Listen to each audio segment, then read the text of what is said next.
make no Do your sense. thing, brother. Do your thing, brother. Now the whole point again is that we need to be versatile, bro. Not no single-minded individual. Want to find something wrong and hang on that like a monkey on a line. You know what happened to a monkey when he climbed the tree so high? He show his ass. That's what happens. So we gotta start being in a proper order around each other and in the environment so that people can reflect it from me. All right, I got a question for the panel. Whoever want to answer it. If people are free and have a free will, why can't they do what the fuck they want to do? Why they gotta be anything that somebody else think they should be?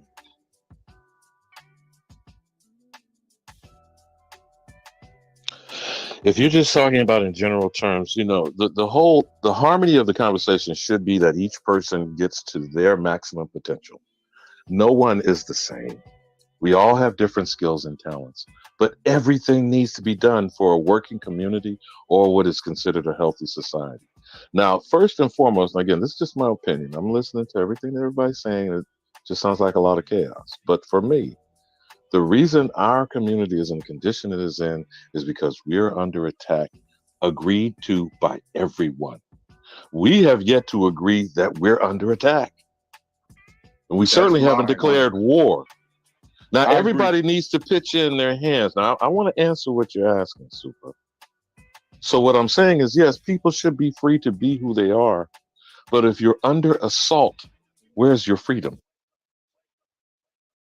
That's So what you I want to you come out. need to be defended and protected and allowed to be free. Would we agree? I mean, I would hope Yeah, everybody would that's agree the with that. conversation I want to get So to. then the question I'm asking in answering your question, where are we existing unmolested? Huh? That's what I'm talking about. That's the point I'm trying to make, Alabama. It's not that people not want to be productive or produce things That's somewhat superficial. It's also being taken into a context of what maybe someone could say is a utopian situation. Exactly. But we're at battle, goddammit, and we're at assault on all sides. So that's bare minimum survival mode. Why the fuck we talking about thriving? Exactly. We don't even have anything set aside. So why are we talking about a rainy day? There's a motherfucking monsoon going on currently. You know, this is what I again, this is my opinion. I'm not telling nobody to do shit. I don't go around. I think none of you have heard me in any of these discussions. I ain't recruiting for shit. I ain't no goddamn messiah. I'm not on a cross. I'm not getting down off of one. But I am saying, and I think I've made it very clear, if you don't see what my avatar said, who is the contraband of war? Not that our women aren't hurt or casualties, but who is the target? The booty. So while we're under assault, and some of us are being chosen, you ever heard the famous joke from Richard Pryor about when he was a young man and he was given a choice before the judge, nigga, you going to jail or you going to the army? How is that a choice?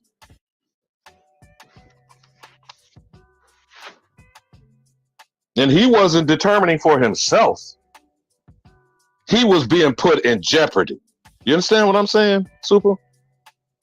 I got you. So that's what I'm saying. People talk about making this money and building this business and being comfortable. That is as long as they think that they have the wherewithal inside the construct, whether you call it the matrix, whether you call it American capitalism, whether you call it wage slavery, I don't give a fuck what you call it. What's in the name?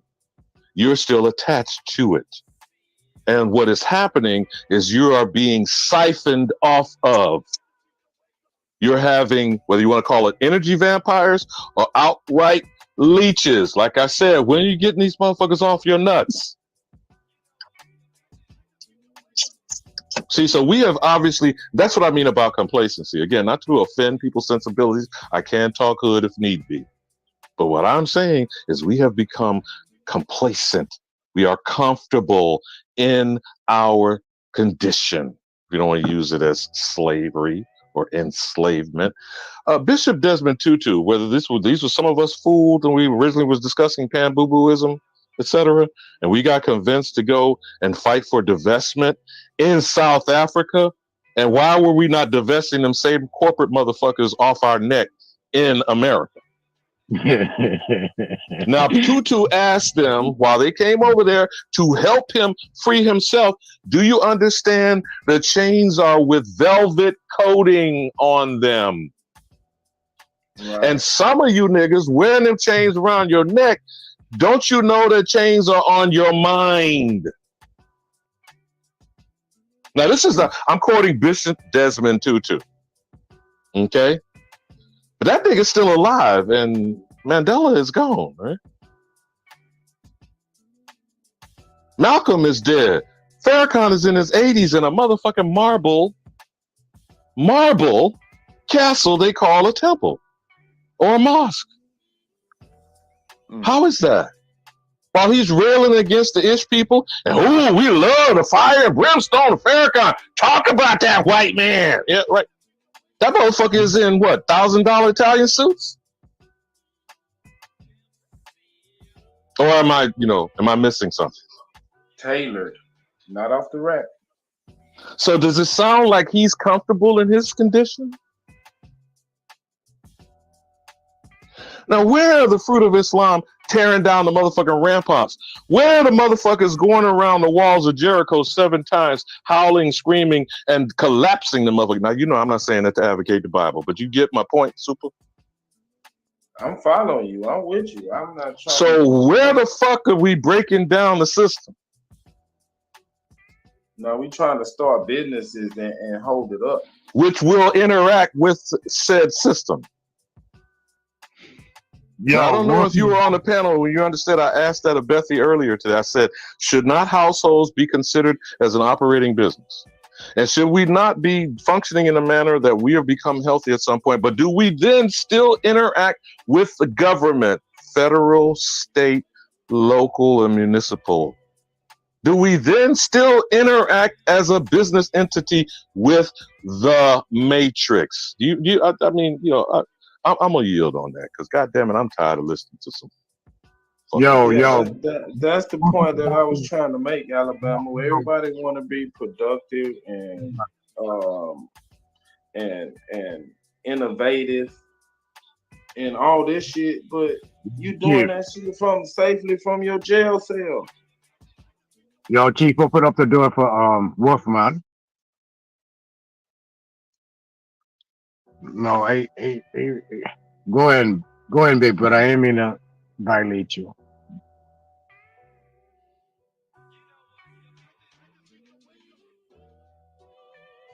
I'm not saying I'm not productive. I done produced a whole bunch of shit, but it's still limited. It's limited when you want to go to another level instead of just in your house making green juice and fucking sea moss and shit, and you really want to do international business and trade.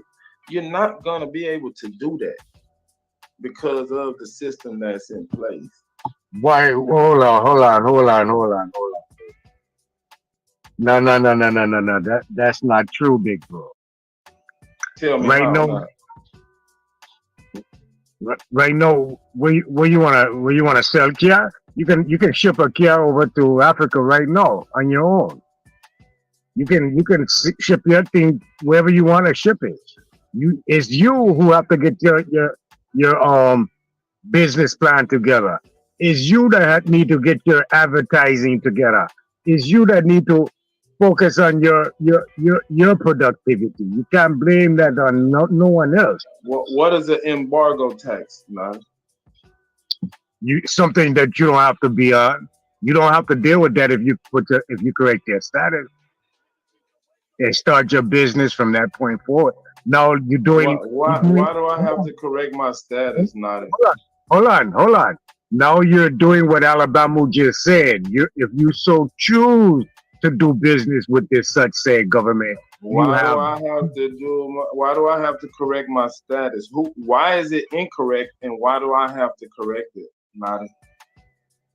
Because you just complain about an embargo, tax embargo. So if you don't want those, you said if I correct my status, why is my status incorrect from the first? Because of the agents that didn't know any better put you under a subjugation of a entity. So you think they made a mistake by putting me under subjugation? Is that what you're telling me? I'm saying they made it was a mishap or So they didn't do it incorrection. on purpose. They didn't do it on purpose. Incorrection. Who? No.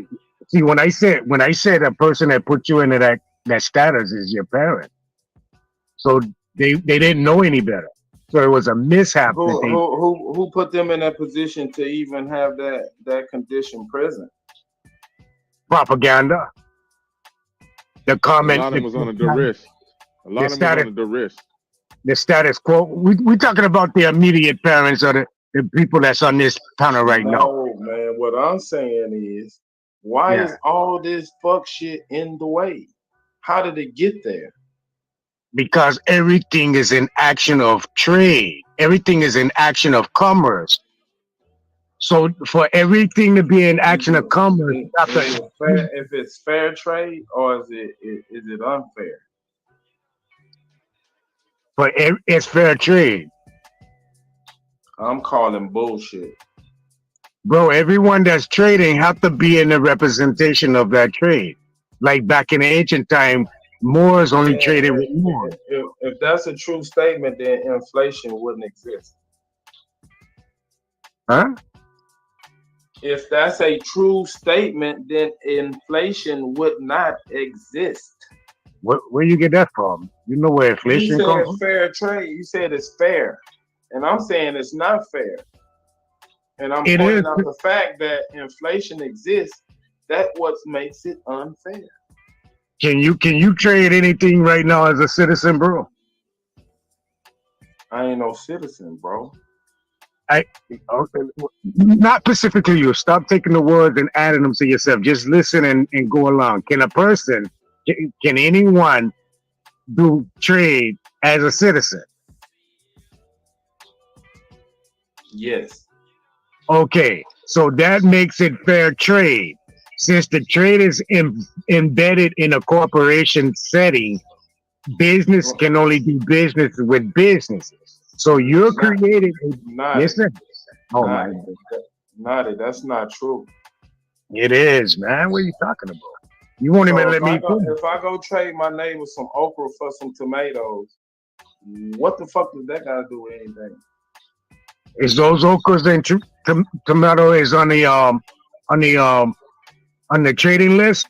Already trading list? A taxable what I'm item? saying. You keep Well, bringing no, up these hold on, Nadi. entities. So technically, he's using the word barter between He didn't use that individuals. word. He So said trade trade. might be happening and taking place. This is the only problem with semantics about this particular language that we use. You know, when we're able to interact with each other, and that's why I asked the sister earlier today, shall we understand what dependent households should be and not this independent woman nonsense that keeps being fostered through fake feminism? Okay? No one is independent. There's no man is an island to himself. No one can conduct. Let me just put it this way simply. The only way to do good is to do through others. Two people make one person. You feel me? Now I know that motherfuckers that this weird science shit is trying to alter that shit. They're trying to convince some motherfucking males that they can have a womb. They're trying to convince some, butches, what do they call them, studs now or whatever, that they can go and create a human being without a sperm. Okay? Putting aside that toxic, confusing crap, in the harmony of the existence of the planet we've been on millions of years before we were infected with these motherfuckers, that would be a harmonious statement, would it not, Nadi? Yes, sir. So why can't we just get back to the simplicity of that? And I'm not saying I got any answers. I'm just making an observation. I'm weary of my people being fucked up in the head. And I yield. I say Yeah. there's a natural order to it. If the cream gonna rise to the top, they're gonna rise to the top. If the overachievers are gonna start corporations, build factories, there's gonna be a guy who's gonna come along and he just want to be a mechanic. He want to get his pay. But wouldn't you home. still be operating in a harmonious fashion, Super, is what I'm asking. Yeah. So there would not be one trying to take advantage of the other. And I might add, for example, and again, it's never fostering people to believe in the Bible or to follow it. Scriptures give reference, just like any other thing in life, if you bother to research it. But usury is evil. Now, Yep. Natty, just talking about a simple thing. We're staying in the context of harmony. I extend you $100. I hate using the word loan, but you get the point that I'm making for the moment. I extend you $100 because you're my brother. You need it for whatever. How dare I ask you that you owe me 110? Explain to me how that works. Am I stealing from you, or am I coercing you? That's called interest. Do you feel what I'm asking, Nadi? Oh yeah. So in a harmonious situation, same for same, equal is called balance, correct? Yep. But when you're charging interest, which is called usury in the scripture, what do we get out of that? And what's the only violent interaction we heard from Yeshua ben Yosef or Jesus? Who the fuck did he beat, Manati? All you get is debt. Physically attacked. That's all you get is debt. The money changers? Is that the only description we've been given of him of a violent reaction from the so-called docile, cool white man who's going to save you climbing down off a cross? He braided a 3-cord rope, did he not? That takes some time, doesn't it? Braided the rope and whipped the money changers from out the father's home. We call the temple, isn't it? Yep. Why would he have done that? So them say. I'm just using the scenario, Nadi. I know you get my point. I'm not advocating Christianity or Hebrew Israelite or anything, or even the book itself. I'm talking about a story. Yeah, the point. I understand. I right there with you, big man. So if I extend to you, because we're in agreement, that's supposedly a contract, right? Oral or verbal is a legitimate contract than paperwork, right? And men of character, their word is their bond, correct? So how I roll up on you, my brother, and say, now you owe me $110, when both you and I know I only gave you 100. It's called extortion. I'm trying my best here, Nadi, is to make things simple. I may not be successful. It may not be working. But God damn it, we need to focus. Do you think? And fuck the dumb shit to many of y'all in the chat. I'm going on in the chat.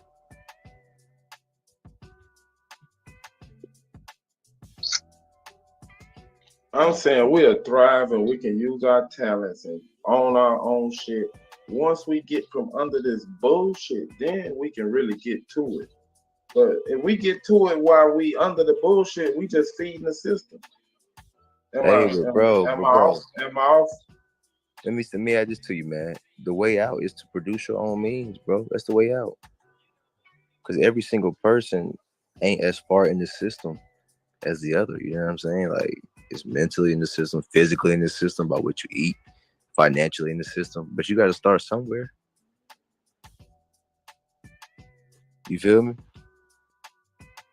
I feel you, but yeah, some niggas solution is getting in shape. Some niggas solution is getting that bag. Some niggas solution is not to have a solution at all and just to let shit be.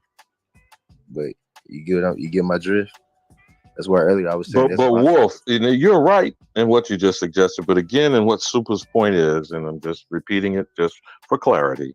Yeah. How do you get all of these people, no matter what bag, no matter what perspective, no whether their frame of reference is, we are all catching hell on the same thing that needs to be stopped? How do we get in one accord on that and put a stop to it? I don't want to put words in your mouth, Super. You can say it the way you want to say it, but that's what I thought you were saying. That's it. Well, I'm gonna be honest. Honestly, bro, I don't know. We don't know how to get every single person on record.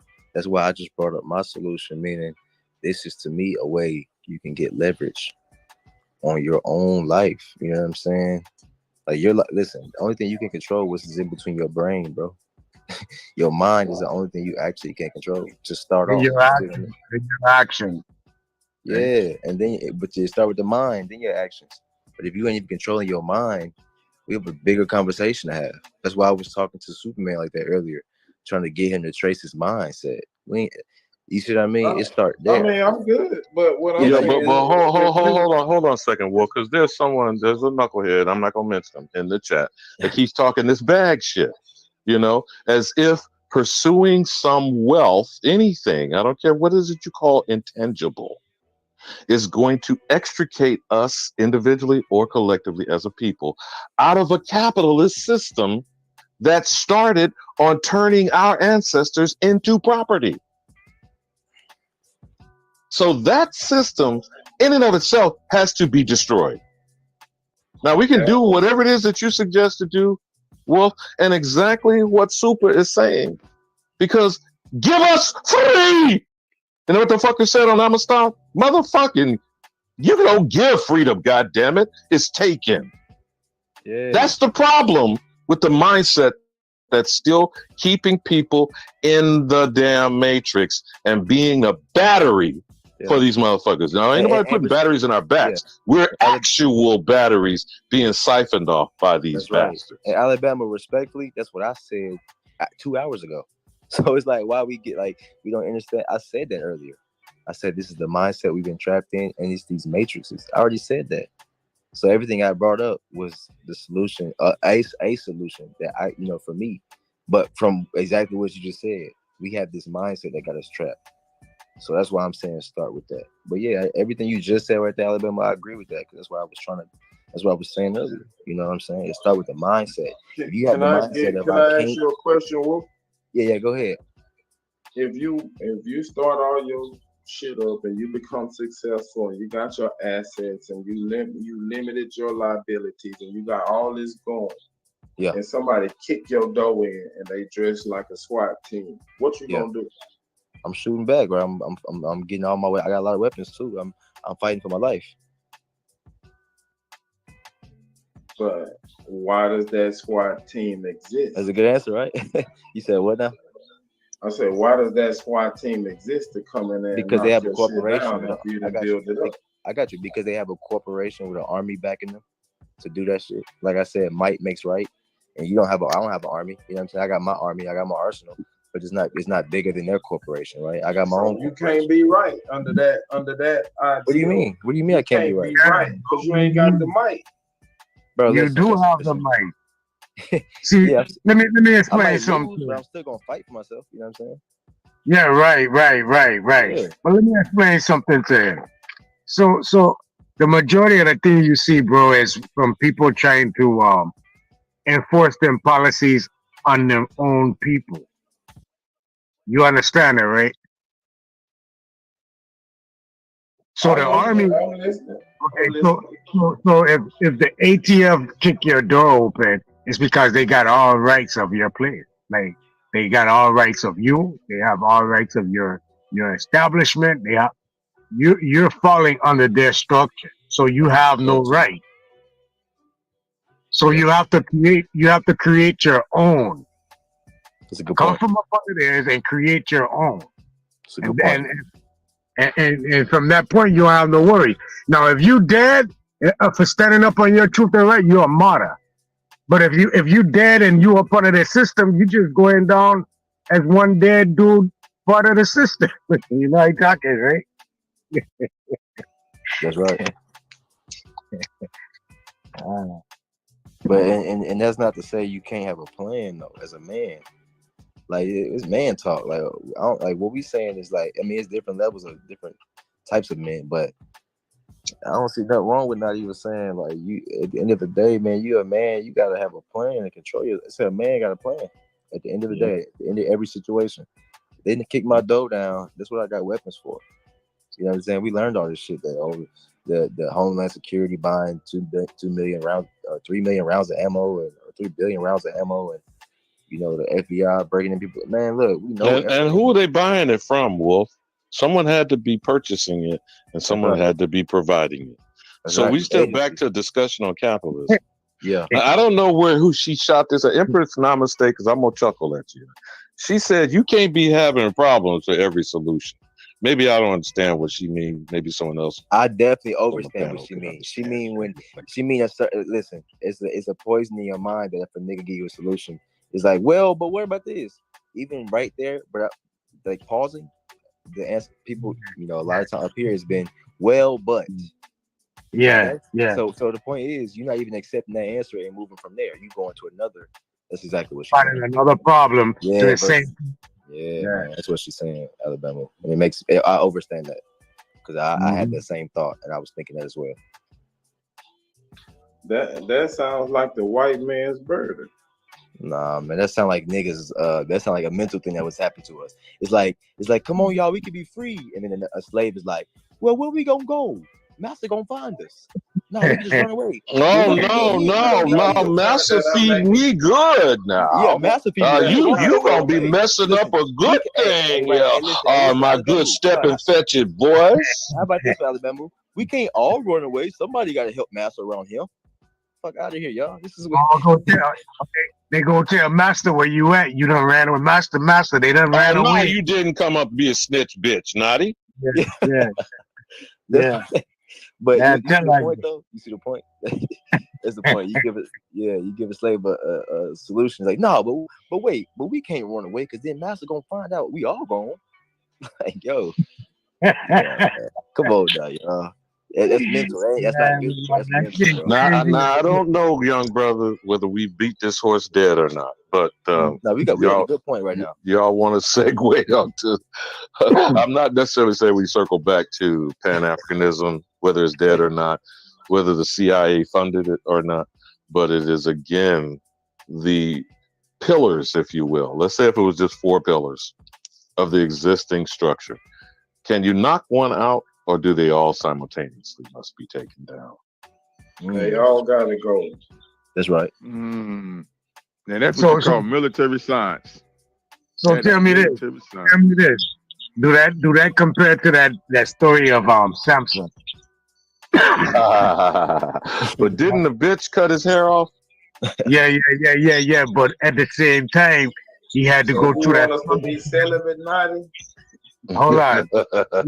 You mean celibate? Sell a little bit. Hold on, sell no. a lot. No, I'm sorry, Naughty. Go ahead. I'm just fucking with you, Naughty. No, the story again is that he had to get his hair cut. Now the scenario about getting your hair cut. Actually, he was not supposed to ever cut. A razor should ever touch his head or his face. But go ahead, bro.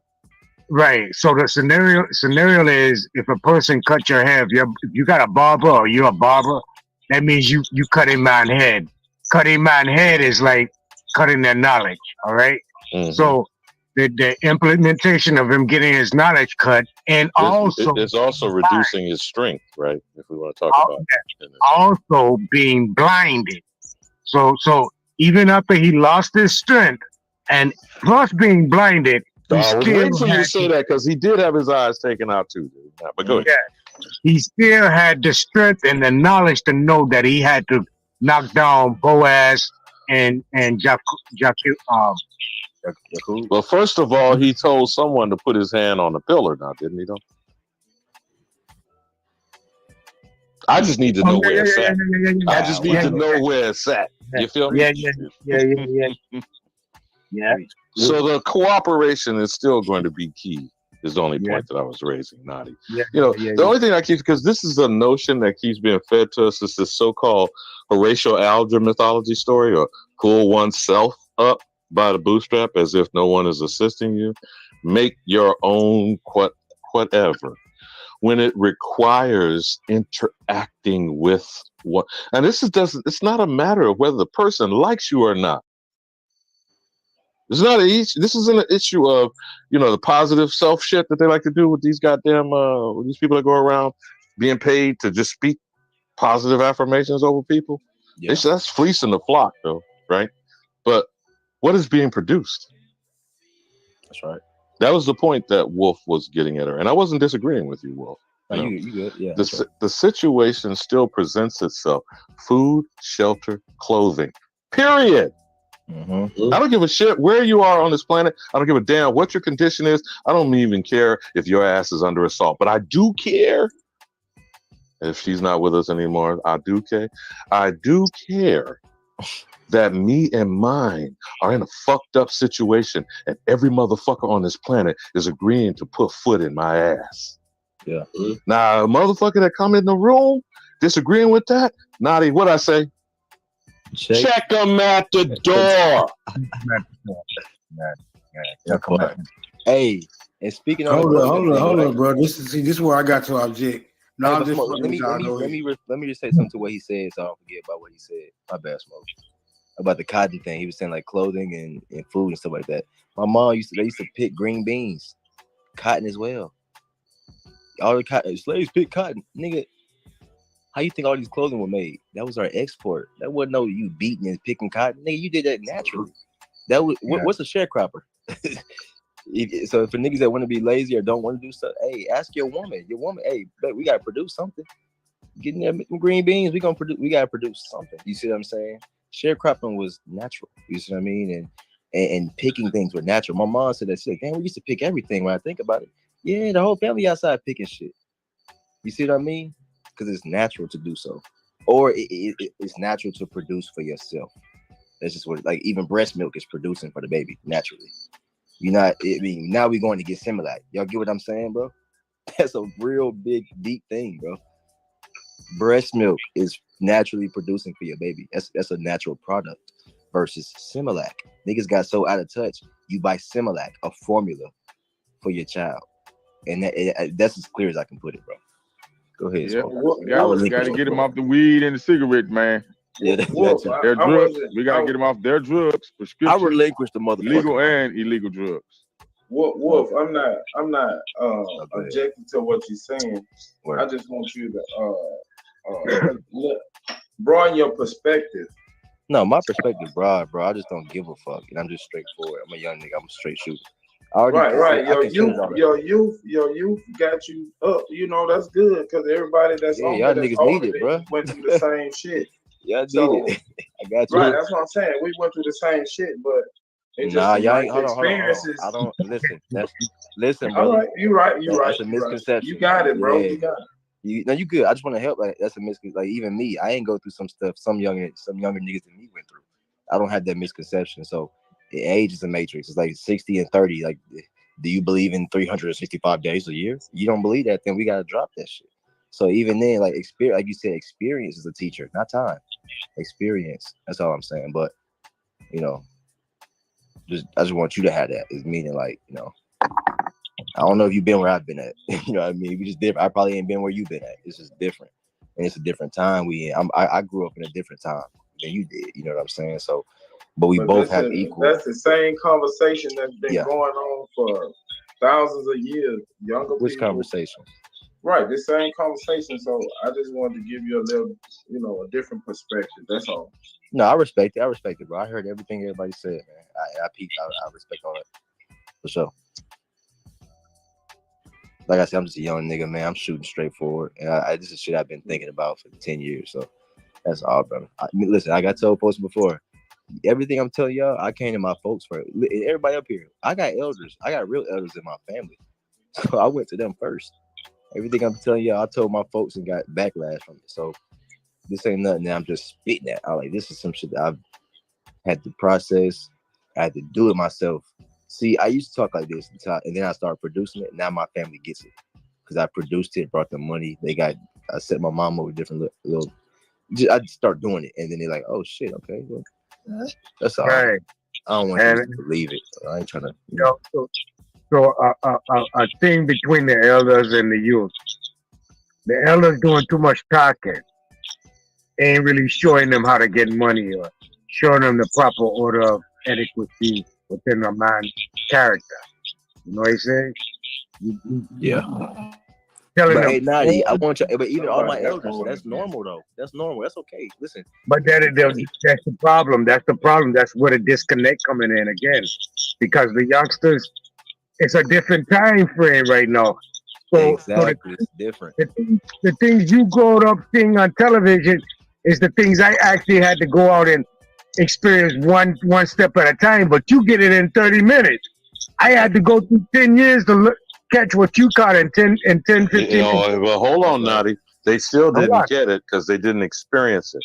Furthermore, you know that damn solution shit don't work in 30 minutes. Ultimately, they are not getting engaged with the real world. These motherfuckers are going further, deeper down the inception in the virtual fucking world.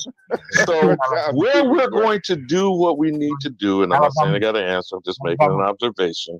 We do need to do it in the real world in real time, right now?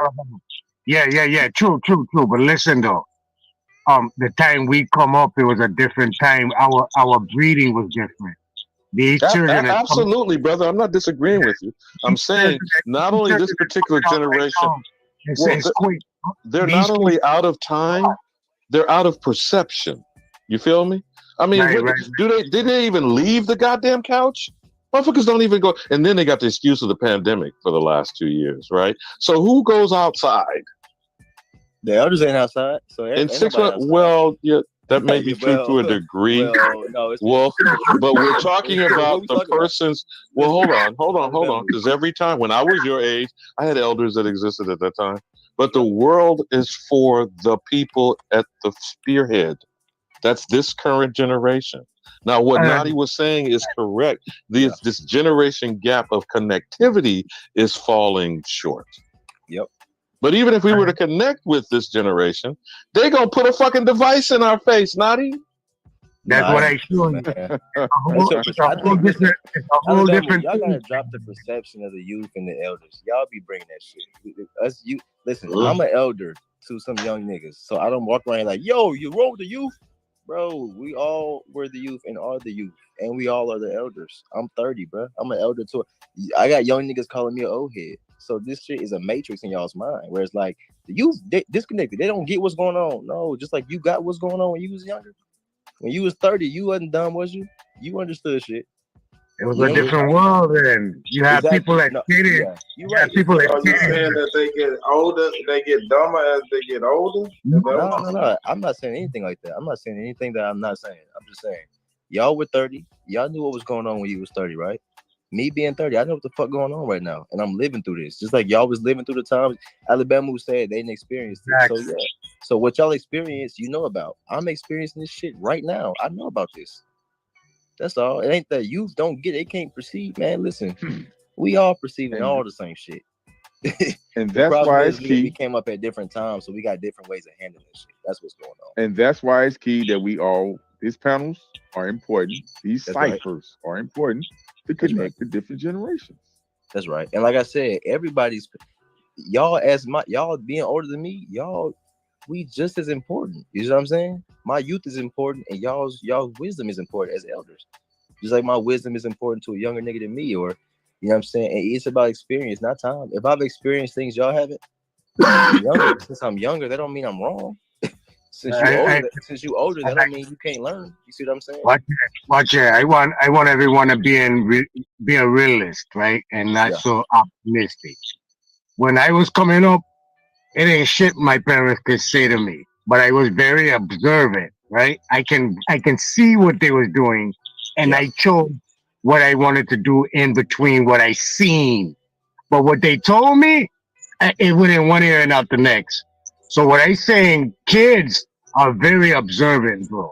In the times when we was going out 30 years old, we had skating rinks, we had cruises up and down the road. They don't do that now. They sat back and watched it. They seeing it on TV. So they already experienced that in their front room. Now their experience is something totally different. It's technology. Is making that bag of and scam. That virtual world is dangerous, bro. Okay. That You shit hit it on the head. is dangerous. Hold on. Even though it's dangerous, it's still reality, right? Exactly. Because we're dealing with it. It's here. It's like everything, religion, right? It's like religion. It's like when y'all we can't come out of it. We can't walk away from it. Like we can't walk away from the government. The same way we was taught to go sit down in a desk and listen. Like my folks thought that was right to go send your kids to a school and listen to your oppressor. So who was wrong? You know what I mean? Like, but wait a minute though. But I did make a suggestion earlier, Wolf, about the voucher. I want to know what kind. But I did make the suggestion earlier about the voucher as a policy and as actual resources. So the problem still, man, that's why I asked Bethy earlier, is getting to these heads of households. Unfortunately, majority of them are single and female head of household, and to empower them to understand where the bag is differently than running after WIC, SNAP, and EBT. You feel me? Right. That's right. For sure. So I'm not saying I have an answer, but I'm just making an observation. That's all. Look, you can say it's different, and you can say it ain't different. It's all that's a matter of perspective, right there, though, bro. Hey, but when you say you can't walk away from the government and you can't walk away from virtual reality, do you mean like if you tried you would die, or it's just so compelling that it's just all encompassing? How you defining that statement, bro? No, I mean, it's still gonna exist, no matter if you dealing in it or if you're not dealing in it. It's still gonna exist, so you can't walk away. It's still gonna be there. Just like I'm saying, the technology. If You want mean, Nadi, it can't be ignored. yeah, it can't be. Yeah, that's we what I may mean. not engage it, and we may disengage to just kind of like red pill. Are you Morpheus? Am I Neo? Or what? So in doing that, we're disengaging to what in avoiding what is, and we're still not avoiding it because didn't you have to go still get them out their machines? And wasn't Agent Smith anyone and everyone and everywhere? That's true. Yeah. Then you still have to use the matrix guns. Then you still have to use the matrix ability to dodge bullet. You still had to use the matrix. So he learned how to manipulate the matrix to work for him. Even though he had the real world and he was a peasant, or not a peasant, he was private in the real world. But when he dealt with that matrix, bro, he used it the whole 12 inches of it. You understand? If we're gonna make that assertion, right, based on the script, what did it ultimately cost him for trying to use the matrix to work for him? For him to free, for everyone else to be free, he sacrificed himself. Right. Some of us have to go out there and be policemen. Some of us have to go out there and be judges. Some of us have to go out there and be doctor. But at the end of the day, you still not that doctor, you're a man or a woman. You're not that judge, you're a man or a woman. So the separation is, you just got to identify with it. That's right. And take that shit into your own hands, man. You gotta take everything into your own hands, especially as a man. That's your physical fitness. That's all that hey, Neo didn't just go read no history. That nigga got in shape, nigga. You started fighting. That man got your physical together, your mental. You see what I'm saying? Was that? It's like we taking this role of this estrogen so much in our system that we don't have testosterone to be a man. A man by nature is a conqueror, bro. When have we lost that ability to be conquerors and so comfortable in being suppressed or complacent or under submission? And a man's as a man. provider. Yep. And a man's a provider. We got that genetics in us, right? While we're not exercising it to the highest degree, or even to the lowest, minute or minor. You know what I'm saying? Well, hopefully after, with this conversation, this communication, I don't like saying conversation, but with this communication, we realize it's the mindset over everything. You know what I mean? It starts with the mindset. Because if you go into a mind, like if you tell somebody they can't do something, they already have a perception of what they possibly can't do versus what can I do? You see what I'm saying? So I hope we all realize that part, at least, that it starts with the mind. All those systems start with the mind. You thinking you need them and shit. And you thinking everybody can't do something. Like I said, my mama said everybody was outside picking green beans and all the crops, all the fruits and vegetables, cotton too. Well, my great grandma or my grandmother's sister picked cotton, my aunt Stina. But just even her telling me that, I'm like, damn, okay. And she's like, it wasn't no slavery. She's like, Aunt Stina used to pick cotton. I'm like, what? She's like, yeah, it wasn't no slavery. She's just picking cotton at Mimi's house. So it's not bad. So it just showed me like, okay, This thing is deeper than a system that's just over you, that you have to serve. You see what I'm saying? Mentally, now physically, like money and all that kind of shit. That's the that deal with the corporation that you are working with. You know what I'm saying? And unfortunately, that corporation has a big army. But even outside of that, like I said, you're not subjected to the corporation unless you sign that contract and you didn't correct your status, which I haven't. So technically, I would be, but not mentally, not spiritually. You see what I'm saying? That's where it starts. Yeah, they can come arrest me and do all this shit, and I can fight it and get it corrected and all that kind of shit. But that's just what comes with the Matrix.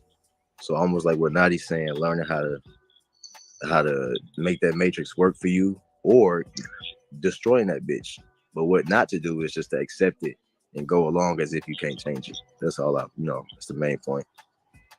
Well, Alex Haley was CIA. You listening? You know that? Keep going. Keep going. Well, the novel in question was named The African. Are you circling back to African literature, Chief? Greatest of all time! Hey, to be honest, Chief, I really think Mandela was an agent, bro.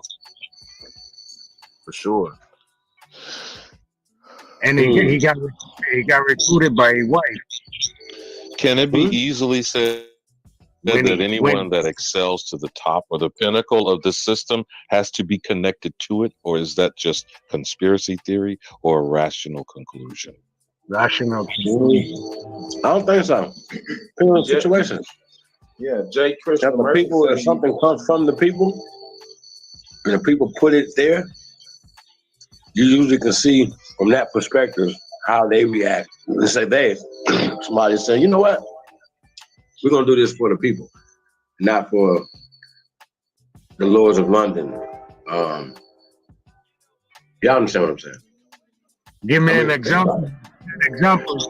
Like right now, every man on this platform right now knows if you was to become the president of the United States, right? You had the opportunity. It's you. If you, and the way we talk right now, matter of fact, if y'all was the president and I was y'all chief of staff, right? Yeah. What do y'all think that would be one of the most dangerous places for you to be as a man? Like most dudes don't want to take that position. Y'all know that.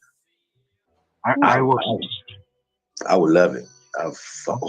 But are you gonna be my anger management Luther? I will fuck it up. I ain't gonna lie. I will fuck it up. So I'm not talking niggerish at the podium. I'm gonna tell you to show your whole ass. So you you're gonna be ready to see the teleprompter. Like, tell them to kiss your ass, Mr. President. Yeah, talk crazy. Yeah, man, I wouldn't mind being a president. I'm going to Langley and kicking everybody in the ass. Huh? Yo, as you bring that up, Chief, tell me what you feeling about what going on with Trump right now? I mean, well, I just think, man, it's just petty as hell, and the Democrats is just they're the dumbest motherfuckers ever. Because this is not gonna work. Trump's gonna still run for president, right? And he's still gonna get all their ass locked up. They should have left him alone and said, you know what? You feel me? No, seriously, because he's gonna get in there and he's gonna lock their ass up. He's gonna lock all of them up. I think it's good old white on white violence. And you right. Hello. Okay, so now, and you know what? Now, with all this discussion about him being indicted, the so-called first president, which I would, it's arguable. Why hasn't a single motherfucker talked about Spiro Agnew? This was a nigga actually caught with a bag of $250,000, a brown paper bag. They told that motherfucker, you need to exit the goddamn White House, and that's why we got Gerald Ford.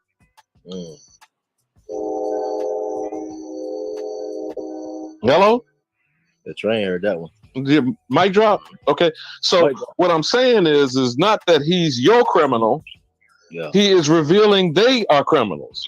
And so now, should President Bubba be lining up His draws, his asshole get tight. Now I actually thought- Obama, he's just a motherfucking lackey, but you know they're gonna throw that nigga on the fire first, and then they're gonna line up Bush, Clinton, etc. Because they have already set the precedence, right? So the shock factor is gone. A nigga has been indicted. Yeah. Go with it, Chief. You said I just wanted to add that log to the fire, but you go. You're on the road. Go with it. So y'all not detecting no planned opposition in this shit? I am Smoke. I ain't gonna lie. I was gonna That say shit this, is man. script. I think it's all fake. I ain't gonna lie to you. I Yeah, don't think that it's all shit is theater. script. Yeah. Well, Anything I see It's on fake, anything I see on the They flat fighting screen. each other though. They Yeah, are anything- fighting each other though. anything They I are see- fighting each other and jockeying for the power. This how it looks like. For as I hear, right? It's all behind. It's all behind. He paid for some pussy out of the donation of his running for what you call nominate. What you call that money? Campaign. What was Campaign. it? He was trying to cover it up. It was just a cover up. He was trying to pay it off. No. They saying they actually bringing him up because they want the sentence to run because they feel that the sentence can beat him in the primary. Yeah. But they That's trying right. to punish him a little bit so they can boost the sentence. Now the sentence. Trump embarrassed them guys, man. Not to cut you, brother. Trump embarrassed them guys, and they want to boot Trump out of America because he embarrassed them, man. He called Hillary. He called her Hillary. He called Joe Biden sleepy.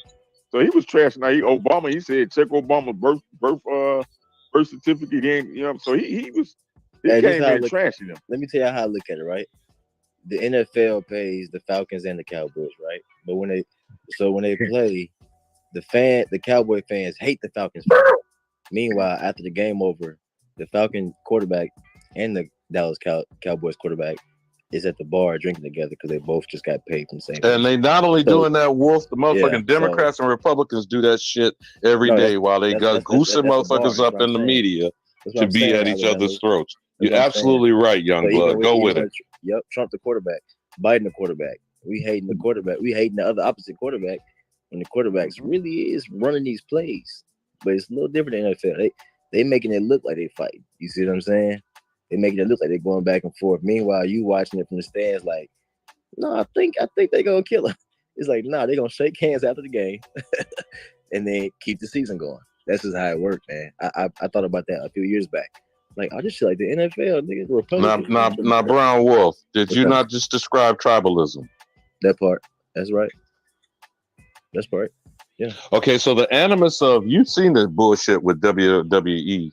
Because Vince McMahon, that motherfucker should be in jail too. Come on now. Okay, so now who is he buying? UBC, whatever the fuck it is. Who they merging with? I'm not sure. UFC. Okay. Him and Dana White. They with the 21 Now billion, this is an actual convicted motherfucking felon, a wife beater, and he's gonna do what, young brother? What did you just say? Merge. Yeah. Yeah, he just beat his wife the other day. He just beat his wife the other day, huh? Yeah. So is that hype for this tribalism we just described? Whatever entertainment venue you want to take it. No, Brown Wolf, run with it, young bro. That's right. Hey, it's all on the same TV screen, man. I thought about that a while back. So you watch a movie, right? They got a news scene in the movie. Now, how the hell you watch the real news and you don't think about them forging that? Nigga, it's a news scene in the movie. It look real, just like the real news look real. Man, listen. Yeah, Wolf Blitzer. Come on now. And they ain't gonna tell you that. They're not gonna say, oh, this one's fake and that was real. Bruh. Yeah, you gotta know that. You gotta know that. And you gotta pick up on that from like I said, from the control, like Smoke, controlled opposition, like he said. Politics came from the Roman theater. It's all a theater. play. Okay. It's That's all right. a play. It came from the word politician. All that shit came from Right. Roman Now that can't, and look, and don't get it wrong, there can be a winner and loser. Of course, you know what I'm saying? They want to beat Trump. But this is land of the free, home of the brave. If y'all think they're finna really give these niggas consequences, you got another thing coming, man. It's old-fashioned white and white violence, man. That's what I'm saying. Once they get done It ain't jocking even with each violent other. because they working together. Hey, it's white on No, white. it's violence. Motherfuckers dead. No, people died. His wife, Trump, they pushed that motherfucker down the steps. Trump ex-wife. They murdered that motherfucker. Now, wait a minute, bro. Now, did you hear the rumor? This bastard buried her under one of his golf courses so he can walk over this bitch. Whoa. Oh yeah, his wife. That's some power shit. No. Trump buried his wife in one of his golf courses. Ain't that some movie shit? And I think about this is how I feel. I feel like they get off more on doing the movie like shit. They don't want to do no normal shit like sending niggas to jail. They want to do some movie shit for you niggas. They want to be like, ooh, it's too simple. Just to like we ain't finna just put Hillary in jail. Nigga, we finna soup this shit up. Y'all buying. When you click on the news, you buying that bitch. You ain't watching what's really going on. They Yo, how that woman died? Yeah. How she died? Oh, I ain't hear about that. You talking about the Barry thing? Which one? What are you talking about? Trump wife. They say she fell down the steps, bro. They might have pushed her ass themselves. They say she But wait a fell. minute. I ain't Wait a about to minute. laugh Now, on that, hold though. on. That's Didn't what this? they do. But bro, since you said that, didn't this redhead white nigga have his housekeeper fall down the steps and then he killed his wife and his son? Didn't this nigga just go to trial for that? Murtaugh. Damn. Murtaugh. Oh, no. That red motherfucker the in South down Carolina. in South Carolina. Yeah. He shot them with the gun, nigga. He bust. Yeah, but the housekeeper of 20 years mysteriously fell down the steps, and he took over the estate of his housekeeper. I mean, I don't know, just an observation. It's a good movie plot, right? That's all I'm saying. Wait. He took over the housekeeper's estate? This white nigga was a lawyer 3 generations in this town in South Carolina. His daddy and his granddaddy. This motherfucker had judges in his pocket, and he controlled the system. He didn't think he was going to the Iron Bar Motel. Where's that motherfucker going now for double murder? Oof. Man, they say this motherfucker was faked. He faked his death for a robbery or something. I'm like, this dude was he was ratchet. Hey, just like on TV seasons, the main character gonna stay there. If you want them supporting roles, your ass gonna get killed off on the show. So, man, I heard something about one of them lawyers that was for Fauci. One of them people they was going against a couple of years back. This motherfucker gone to Nike and threatened Nike that he was gonna put some bad publicity out on him, and he hijacked her for $25 million. Yeah. Wow. Didn't two of the Clinton's attorneys just end up dead mysteriously? Or well, bro, they got dead bodies in the hundreds around them. But were you talking about Abernathy, motherfucking Stormy Daniels? Yeah. Foster? That's who you talking about. That dumbass motherfucker. Yeah. He fleeced Nike and his ass in the jail. You said Nike? Yeah, you heard about that, bro?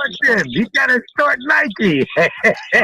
You know, Kobe, before Kobe died, he was trying to leave Nike. Hello? Hey. Yeah. Yikes. Yeah. Trying to lead them motherfucker. Like, what? You gonna lead? Hey, and don't LeBron got a lifetime contract with Nike? Hello? That means if you do something, your life, nigga, it's a lifetime contract. Yeah, man. So well, they sign them contracts like we go back to this corporations work off contracts, terms and conditions, and them guys know what they're doing when they sign up. Do they have a choice? You think they have a choice? Blood contract. They got a choice not to sign it. No. Listen. They got a choice to sign that or not? Watch it. After they sign it, you know they gotta give up a life. Ain't one of them people that we see on TV or anywhere, any sport, anything, people around them then die. But Nadi, you know those are blood libel contracts. And what did happen to Ennis Cosby? What did happen to Michael Jordan's daddy? Yeah. Got killed in some woods, right? These are blood libel contracts. Now, I'm not wishing this on. I'm certainly not wishing this on King James, but goddamn it, he let the motherfuckers put that title on him. So you gonna run around thinking you King James? How much motherfucking sacrifice you think he's gonna ultimately have? And how many children does he have, by the way? Come on now. Hey, I Kobe think was 3. hey, you see, that Kobe shit fucked me up. Don't do that. They took No, his you matter of number. fact, I think his wife. I think she might just be pregnant because they. Did y'all see that he was supposed to be in a dress, pink dress, and a purse or something? Or was it Yes. Photoshop? No, that was real. Did you see him in the Okay. video? Him dancing in them tight one piece. He had on a one piece. What they call it? A onesie. So guess what Gold. they put out and said that he was doing it because he was doing the gender reveal for his wife, for his baby, the new baby, LeBron. Now, I don't know if it's true because this media put out a lot of propaganda, so I don't know. No, he had on a tennis skirt with a pink bag, pink Versace bag. This new? New shit? Yeah, Michael Kors purse. He had a Michael Kors purse and a Louis Vuitton pink tennis skirt. I ain't hear Tennis about skirt. none of this shit. It's crazy. Yeah. He say he more than an athlete, man. Stop. Got that lifetime contract, like I was saying. I'm more than an athlete. Not only that, he got a commercial, man, where he's wearing a onesie and doing the gay Saturday Night Fever dance. Where he put Naughty, his don't hands- forget that nigga let him put himself on the Sports Illustrated in a motherfucking King Kong pose. Don't forget that. Yeah. I remember that. Yeah, they all control that position, man. And you know it started with Dennis Rodman putting on a dress with Madonna holding his joint. That's right. This nigga was in a full wedding gown.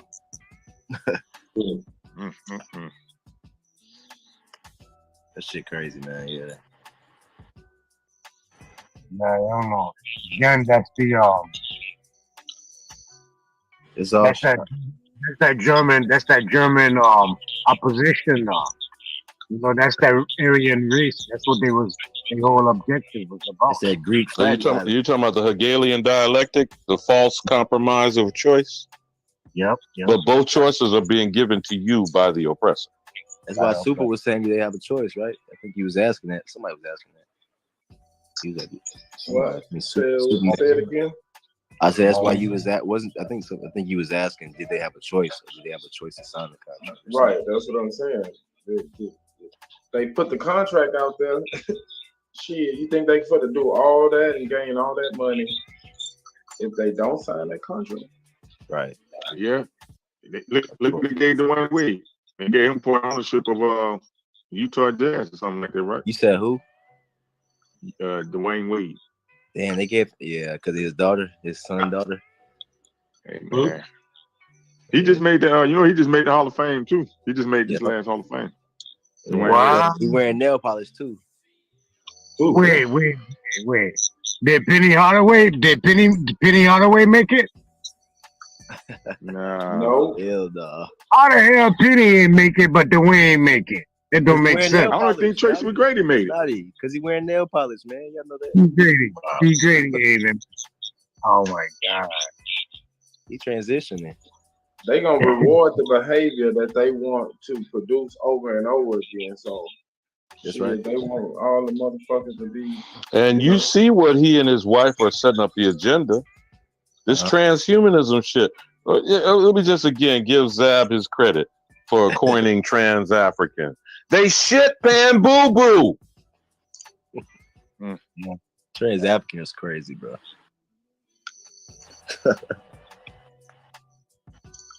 That's all on the same screen, man. It's all you looking at all of it on the same screen.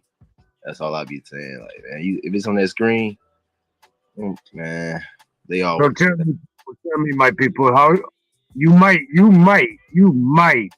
be able to hide your kids and protect your kids from this, right? Well, who's to say your kids and your kids, everything that come off of you is gonna be protected if you don't find a way to obscure. Now, Nadi, I think you're asking the question, and I don't want to sound facetious, but the word is segregation, and I'm going to say one last time: food, clothing, shelter. We're always going to need that, right? Yeah. Get the fuck out of my shit, and I yield. That's right. Separation, man. Separate from them motherfuckers, man. Mentally though, first. That's the biggest thing. Separate mentally and spiritually. That's where I Let started. me ask you guys: do y'all think the LSU Tigers going to the White House? No. I ain't even been watching no sports, homie. Nah, I think even if they invite their sister, that one sister, she ain't having it. She's a real indigenous sister there. I forget her number. Now, hold on now. Are they going to be protesting because he didn't go and get Britney's ass? Or are they going to go back to that Iowa bullshit? You notice that was the female version of Magic and Larry Bird, right? Did y'all see it that way? That's right. Yeah, I can see it. I can see the hype for that. Shannon I can see them. I can see them two females possibly being the first, well, I don't know, highest paid WNBA players if they want to promote that, because they also promoting this all inclusive equal pay behind that too. Promotion behind that too. Yeah.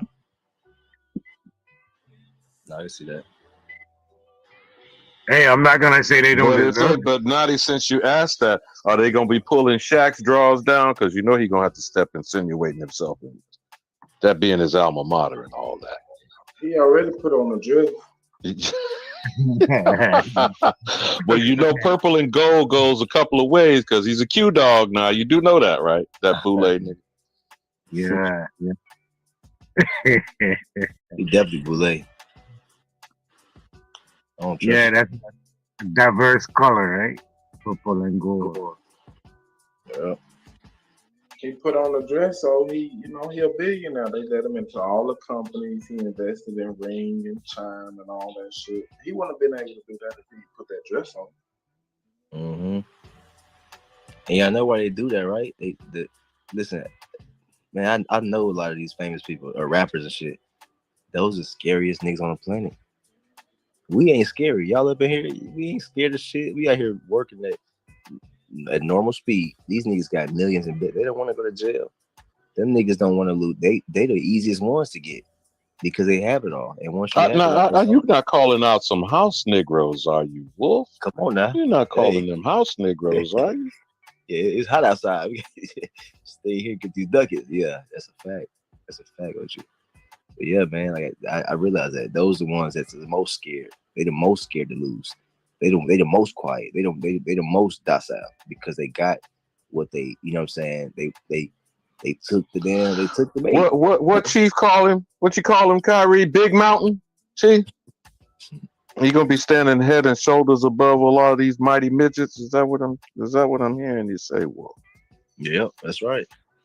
Mm-hmm. By the way, did any of y'all consider the irony of the week that they pulled the stunt on him was the week that New York passed the legislation and they had to pay back for discrimination people who were discriminated against by protecting their health and not taking the jab? Did any of y'all consider that at the time? Oh, they finna go broke. That city finna be broke. They gotta do that. And not only that, you know they charged him with a Class E felony. You talking about Kyrie? Oh no! No, I'm saying specifically about Kyrie and how they fleeced him from probably half of what because he was owed almost a season's worth of games. Is that not right, Chief? Yeah. For not taking the jab. And so they have to pay him back. Then he moved to Texas and he don't pay income tax on that back pay. Mm-hmm. Big smart man. I'm just talking about possibly looking at the bigger picture. Let's stop getting stuck on stupid with surface shit. Sometimes you need to go down the hole. Smoke. Stay up there, Fudd. Bang, bang. Shotgun. Jimmy, what you talking about, Alabama? Kyrie, the same week that they pulled that stunt on him, posting that meme, Hebrew to Negroes, and these ish bastards forced him to cough up $500,000 and whatever the 6 other things that were constraining him, allegedly. They were to pay him back for discriminating against and forcing him to sit out for not taking the jab. You weren't aware of that? Yeah. You know That's a what? They wanted coincidence. that fun. That's a coincidence. I didn't know that. Mm-hmm. I didn't know he was gonna be able to get any of that money back. Now he ain't playing for the team again.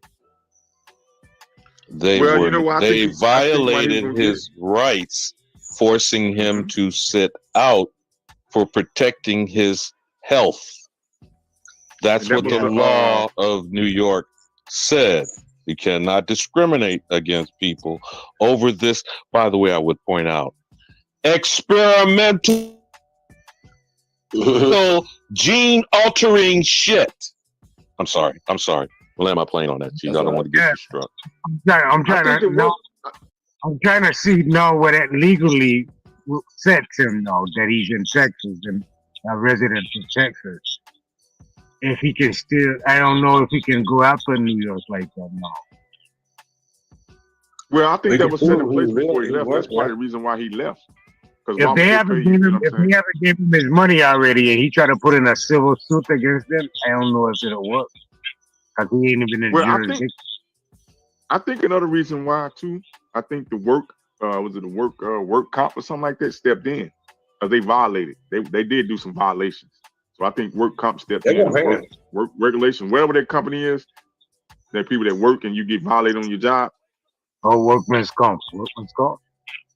Something like, I don't know, whatever that organization is, they stepped in. That's how he was able to come back and play, because they violated. Because he fulfilled his contract. Oh, you mean the ethics? It's kind of like an ethics company. Yeah. They stepped in. Yeah, ethics committee. Yeah, every major company has an ethics committee, and they come in and they supposed to write what is wrong if there's a wrong before a lawsuit come in. Give them an opportunity to make things right. That's right. I really don't think he should have played no more. Be honest with you. Nah, he gotta play, man. You talking about basketball? Yeah. Nah, it's his love, man. It's like me. I'm a painter, right? I'm an artist. I would have go play for someone like Ice Cube if that would have. Overseas or some shit, right? Yeah. I some kind of way, someone got to make them feel the pain, bro. They got to lose money. If they don't lose money, they don't feel pain. Nah, they ain't. Hey, listen, I'm gonna tell you, even then, they ain't losing no money. Ain't nobody losing no money. They printing it. They know that. Them motherfuckers making money out of thin air. They don't want to listen. What kills them is influence. They don't want that influence to be out there. You see what I'm saying? They don't want him influencing. Yeah, apologize, nigga. You influencing too much. That's what's really going on. They don't care about. Only reason they don't want you to get the money is because they don't want you to influence. If niggas didn't have no influence, you would get all the money in the world. They don't care about the money. They don't want you to have other, you know what I'm saying, other young basketball players like, wait, I don't have to. No, nigga, look, Kyrie, man. I agree with you in a sense, bro. Yeah. They do. They mad. Yep. They mad because he didn't take that jab, and other niggas is like, I ain't taking that jab either, nigga. Fuck it. In the political side of it, but on the business side, think about it like this. Remember, now they went when they went into depression, and then right in depression, they came up with a solution to come out of depression is integration. So they had to involve us to keep their country going or their company going. That's right. They, even though they make money, they got to take it out of our hand because we really get the money. Yeah. Now check it out. Even though we don't have no businesses, no companies, but we keep up with the best of them. It's supposed to be the lowest identical group in the country, right? Yeah. Or the lowest populated identity group in the country. But we got like second or first runner up in spending because we actually get money without their way. So they always trying to figure out how we so innovative or even getting their shit to keep them going. You check what I'm saying? So they're gonna always think with their pocket, bro. Always. Nada, you just killed the laziness argument because nobody wants to talk about that. They talk about how much money we spend, but nobody talks about how much money we actually earn to spend. Where's all this money coming from? Well, let me say, I got you. I think this is what it is, right? It's not to say everybody's making a lot of money, but it's to say that everybody else outside of us, they've catered towards making their money off us. Whether it's the nail shops, whether it's fast food, they catered everything towards making money off of you. And of course, that's why you spend the most. It's not because you making the most. It's because they've catered every business towards you spending your shit and not getting nothing back. So Meanwhile, the question is, well, where are they getting the money to spend in these nail shops and all these places? fast food jobs and shit. Yeah. McDonald's. It's the point. Other folks not making just money fast too. food. It's a lot of places people in. I mean, you got I'm working being funny, bro. sanitation. But No, I get you. but other folks making money too. But the difference is they're not spending it; they're keeping it, taking it home. You see what I'm saying? Because it's not the system ain't designed to eat off of them. It's designed to eat off us. So that's why I'll be saying numbers lie, bro. Meaning you can read some numbers that don't tell you what's really going on. That's just like that's an after effect. You see what I'm saying? That's just them telling you how much you spent. But they ain't telling you that's because they've catered everything towards you spending. And not only that, Yeah. the man owns five Taco Bell restaurants. You work at one. The man that owns Taco Bell, he don't eat at none of his Taco Bell restaurants. He don't eat at job. But you're 100% correct. Yeah, and just because you make the most, just because you spend the most, that don't necessarily mean you make the most. It might be a little tricky process, but just because you spend the most, don't mean you making the most. They could be making way more than your ass and not spending. They're not spending at all. They spend too. They spend, but they spend, but they spend on different. They shit. don't spend neglectly. Niggas will spend their last. They invest, bro. They don't spend. They invest. That's what they do. They say when you give a poor person, Yeah, I get it. They recycle capital. When you give a poor person money, they buy liabilities, shoes, cars, things that depreciate. When you give a rich person, a successful person money, they buy assets. Mm-hmm. They buy companies. We don't buy companies. And why is that? Yeah. Who taught them that? Who taught them that? We taught them that. We did. No. Who taught them how to invest into themselves? Who taught them how to invest in themselves? Oh, remember what I just said just now. Remember I said in the early 1900s, the man went bankruptcy. What they call it? Depression. The only way that's the only way they got out of their depression is to integrate with us. You're right. Because we was doing that naturally, working for ourselves and producing for ourselves. You're right. So they learned from us, bro, and they said when they found that out, they said, "Shit, we gotta keep these dudes." But this is the difference, though. This is the difference. We didn't eat off of everybody else on, predominantly. We ate off ourselves, and we sent stuff to other continents. You see what I'm saying? But they came up with the thing that you guys are the battery. Like somebody was saying, we are the battery, so they don't got to eat off their own selves. Correct. They all can eat off of you. They all can eat off of you. Think about how deep that is. They all can eat off of you. They don't got to eat. We eating off our natural productions. And if they want some, we can ship stuff to Africa. We can ship food to, Europe. But they came here like, nigga, we can eat off of them solely. Our Asian people can eat off the women industry. The Arabs can eat off the hood gas stations. Like they realize that. We all can eat off these niggas. So how do we cut them off? How do we stop feeding them? That's so listen, this brings the whole conversation back to where I started at. By producing it all. You don't need that shit, nigga. My homeboy. Yeah, it's levels, though. Yeah, but we gotta take levels, we gotta take steps. Of course. I'm not saying, listen, that ain't step one. That's not step one. I'm saying that's the totality, is that once we finally get to a place to where we produce our own shit, we don't need the little Asian lady. We got the black man shop. Wait. That's right. Let me understand something. That's right. You saying before now we were the producers, right? Right. And then when they figured it out, they had to suck off of us. Now you saying the way out of it is to become more productive for ourselves again, like we were before already. Yeah. let me sure. let me let me For let me sure. cut we cut in. Now this is where the laziness come in because we have a good idea, but we don't have a goal set in our plan. We just still being comfortable now under their situations. We have to buckle up, bro. Right. We have to listen. We have to come together. Like I said this once already. 100 man, each man bring $500 with them to That's start right. a creative business within ourselves. We can move in. We can go get us a piece of property, buy us a revival tent, and sleep in that tent until we get our shit together.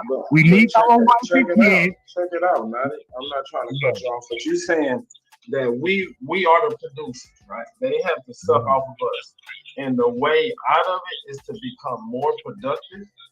Hey, listen, And I our answered it for your. Hold on. Productive for yourself, bro. Yes, of course. It's very simple. Instead of going to the Chinese lady to get her nails done, go to the sister and then get rid of all these Chinese spots by producing your own. When they realize niggas not coming to their shops no more, that's the whole point. Niggas are listen. They already know you ain't producing for yourself, so of course the answer is to produce for yourself. Of course. Hey, Brown Wolf. Yeah. Yeah. Ask them. I Let got me you. ask I got. you. I How understand many, what how you're many, saying. of y'all, for sure, bro. growed up? How many of y'all growed up in a home and your mom or father and them used to cook meals out of the kitchen and sell $5 plates? That's right. Hey, Yes, come on now, sir. my grandma. She Hey, selling hey, plates for the whole just year. make homemade ice cream on the back porch. No That's Okay, bullshit. you know what I'm saying. You exactly, look bro. You making ice cream. how easy it is, bro. Hey, lemonade stand. I said this. I said a few weeks ago. How many of us did a lemonade stand recently with our children? Teach them how to make their own money. We forgot We all don't this shit. do none of that now. Niggas forgot lemonade stands. Something simple as that. Y'all get what I'm saying? We do not. It was a good plan. It wasn't nothing deep to that lemonade We stand. got to go. If we actually looking to make a change, we got to go cold turkey, bro. Come A on good now. amount of us have to go cold turkey. We have to be willing to sacrifice. It's only going to be for a short journey, or sacrifice a short journey. But And in the long run, we will be making a powerful statement. But Now you're cooking with Pam Natty, but it means right. you give a damn about your children and your grandchildren, not just flapping your gums. You actually have to give a damn. You have to give up that fucking lace front. We used to You give got a to damn. give up that motherfucking Lamborghini dream. You got to actually want to do for self and teach your next two generations how to do it. That's called setting an example. I mean, I don't know. I'm just making observations. You know, I yield the flow to the panel, to the channel, to the chat. Smoke! God damn it, where you at? Where you at, I Smoke? agree with that solution. I agree with that solution. We drop out of the system, that system will crumble and fall. Listen, but I'm gonna tell y'all, we got to be ready for the backfire because you talking about a civil war, so we got to be preparing for that because them motherfuckers gonna be mad because business in this they're country, not gonna fight us. They that's gonna shoot each other. gangsterism. That's right. They're gonna That's shoot each other. gangsterism. Big business is gangsterism. You're right. They And gonna let me say blame it this. on each other. Watch. I don't think our people realize how much power we got. You see, they cater. Listen, every time they want your vote, what they do? Just some nigga shit. They ain't doing no white shit for the vote. They doing some nigga shit. Oh, we got fried chicken.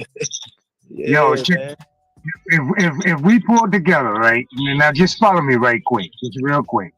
We pull together as a team, and we go off and start to develop a good system where we producing our own crop and doing when the shit shut down and they missing us and they system shut down. Long as we stay in our area, they gonna die off. They gonna starve to death, bro. They gonna die of disease because we're not there to take care of them. We got our system. That's right. Yeah. That's the point that I was trying to get to. Theoretically, for sure. Theoretically. They don't know how to feed themselves no more. They just as lazy as you and me, bro. That's right. If we step up and they still thinking we're gonna do for them 10 years from now, they're gonna get a big fucking surprise in their face. And you know what's crazy? They're not mentally lazy. We became mentally lazy. They physically lazy. We became mentally lazy. You know what I'm saying? To where we don't want to think about the hard shit like creating the system. They like, oh, this is great. This is what we do. We're great at creating systems to eat off other people. Meanwhile, we over here like like I got into an argument with my folks. Key, somebody gotta be the police. Somebody gotta do it. We can't police ourselves. We can't. I said, God damn. But you policing me around the house though, right? Come on, man. We became mentally lazy. While the whole time they teaching their kids, this is what you gotta do when you come here. You gotta figure this out so you can take over. You see what I'm saying? Wolf, I disagree with you that we became mentally lazy. I think we became miseducated. They did the shit on purpose. I mean, that's your perspective. I think that's a factor. But a good factor. Yeah, but The even sabotage. they could be mentally lazy. They could also be mentally lazy. You know what I'm saying? Just Keep to each his missing, own. if you keep missing the cause, you never see the effect. So Yeah, the I cause know a lot of it's not something they did to us. It's something we did to ourselves, bro.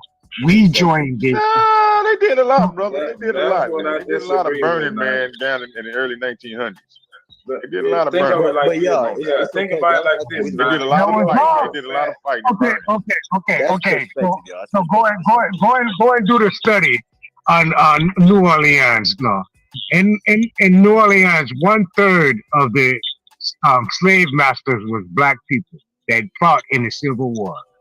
Blacks, our people, that was taking that side of the government, that was going to be complemented in that structure.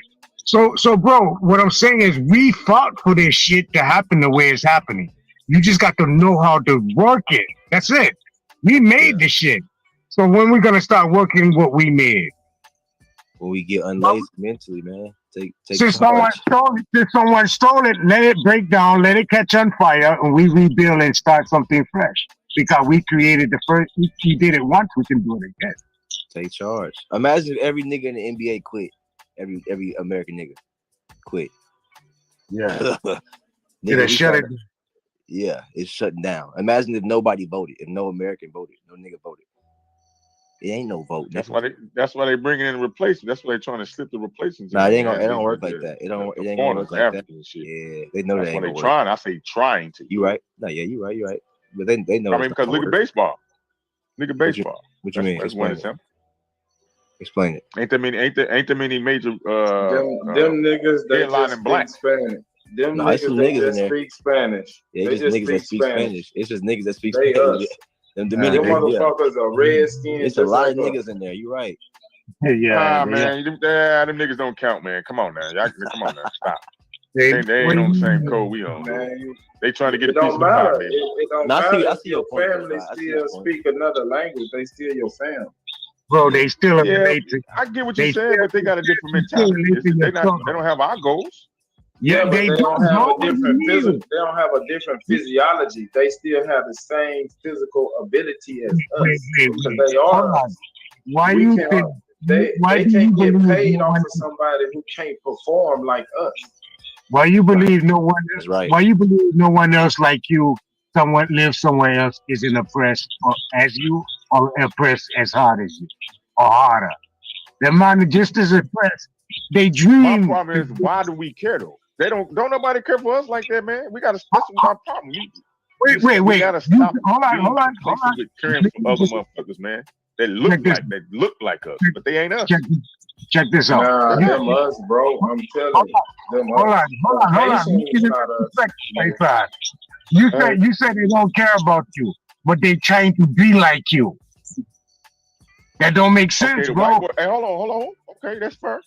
The white boy I'm saying the ones from Dominican Republic, them mimic are everything us. we do. Yeah. Rap. Yeah. Dance. The Asian, what they doing? They done put with the break dancing, what's the name? Break dancing in the Olympics now. Yeah. Come on. And what? The Olympics. What is it? What you say? They put break dancing in the Olympics. They added that one of the things in the Olympics. They tried to add it. I don't know if they're going to actually get it off. Which one? Yeah, break dancing. Yeah. Samoa went to Olympics. Which one? We the most imitated person on earth. Yeah. I agree. We are the most imitated person on earth. That's a fact. But that don't mean the other people that look like us are us and have our same plight. That's obvious. Yeah. Hey, but listen. Also, and if they showing that they do, I'm open arms. No, the Yeah, ones I that like look like us, you right. I'm saying the ones from the Dominican Republic, they us. The ones from the Americas. Yeah. Because most of them baseball players come from the Americas. Listen, how many? Listen, I played baseball my whole life. My cousin was in the Hall of Fame too, 300. But how many African baseball players do we know? No. I know a lot of South American and Central American baseball players, and those Exactly. is niggas. You know what I'm Right. saying? North, Them South, us. and Central America is the Americas. So them all They- niggas, man. Yeah, but them they The see. Africans I might look get what like y'all saying. kind In of look theory, like us, you're right. but they can't. But they still brown noses, man. When they get here, they still brown noses, dude. So I mean, I get But what you're they saying. get weeded out at the bottom. They don't make it to the top. And check this out. And Right, the only reason, I'm gonna tell you, the only reason a person from another place will brown nose someone or make you feel like you brown nose because they speak a different language. What so is they brown use, nose? What's brown hold nose? on, hold on. So they use that I'm to a little their younger than advantage. y'all.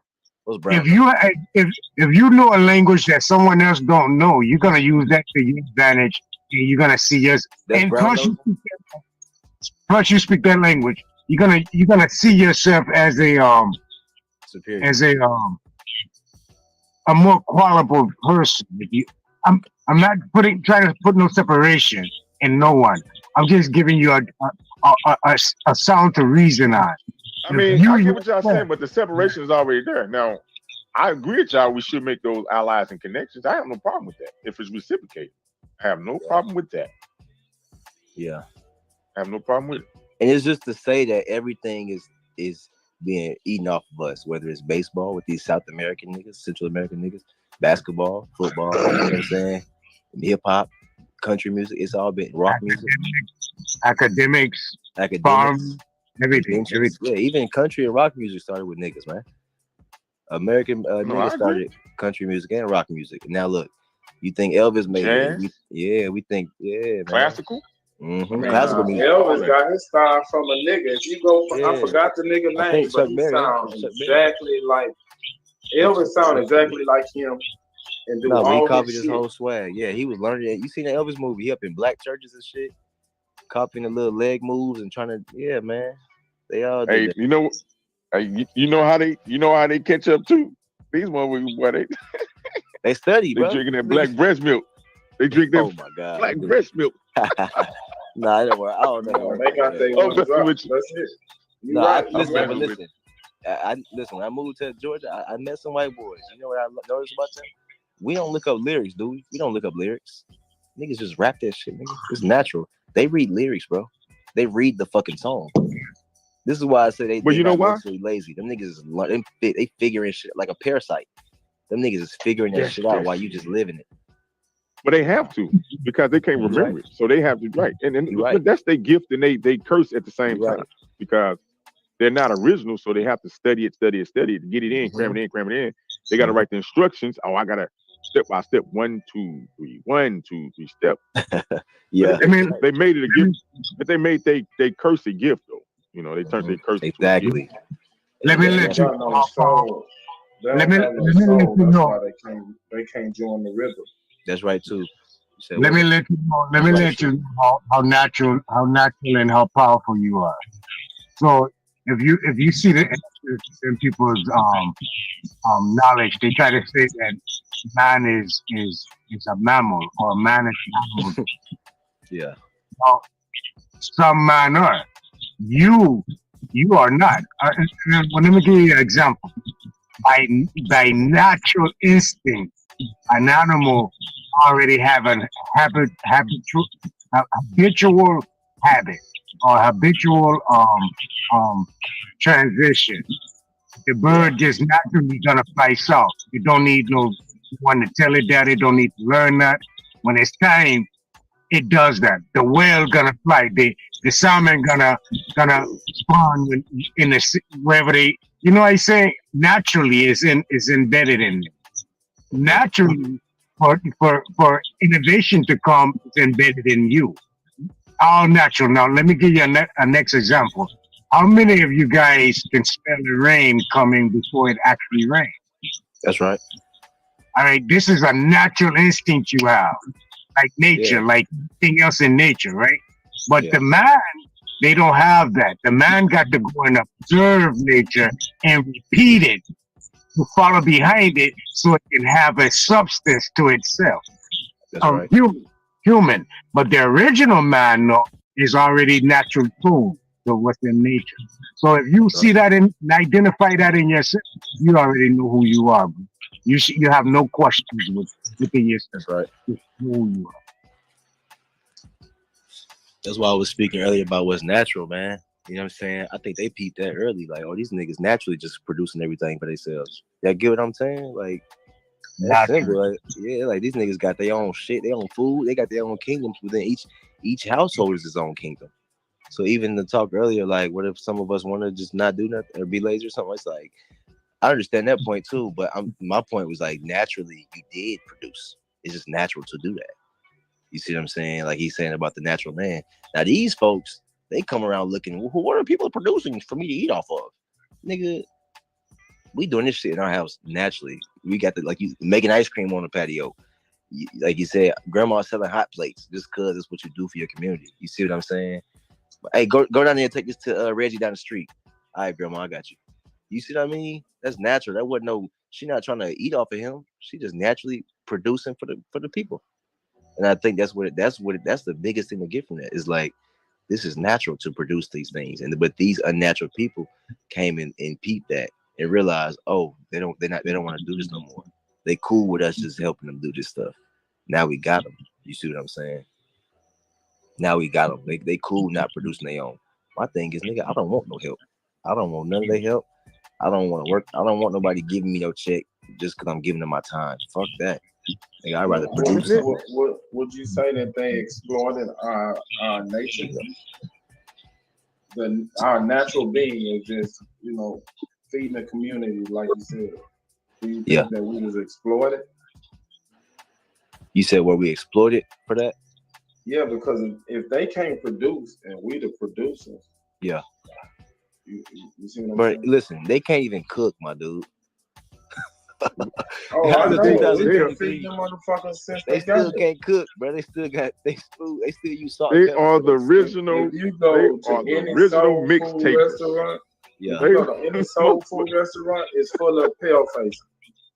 Come on, they remix our culture and master and sell it back to us. That's all they do. Remix and master. When I moved out here to Georgia, bro, and I met these few little white dudes, the white dudes would come to your house and eat some pancakes and be like, "What is this?" I'm like, "Nigga, that's Aunt Jemima, nigga." what the, bro? You never had no pancakes? No, they eating bread for pancakes, bro. I'm trying to tell you, they don't. It's a world of difference naturally, and like you said, they eating off of us. They exploiting us. They seeing like. And the thing is, just produce for ourselves. And like I said, we naturally gonna produce, but what we stopped doing was reaping our own benefits. We produce, like even sports, right? Nigga, we producing sports.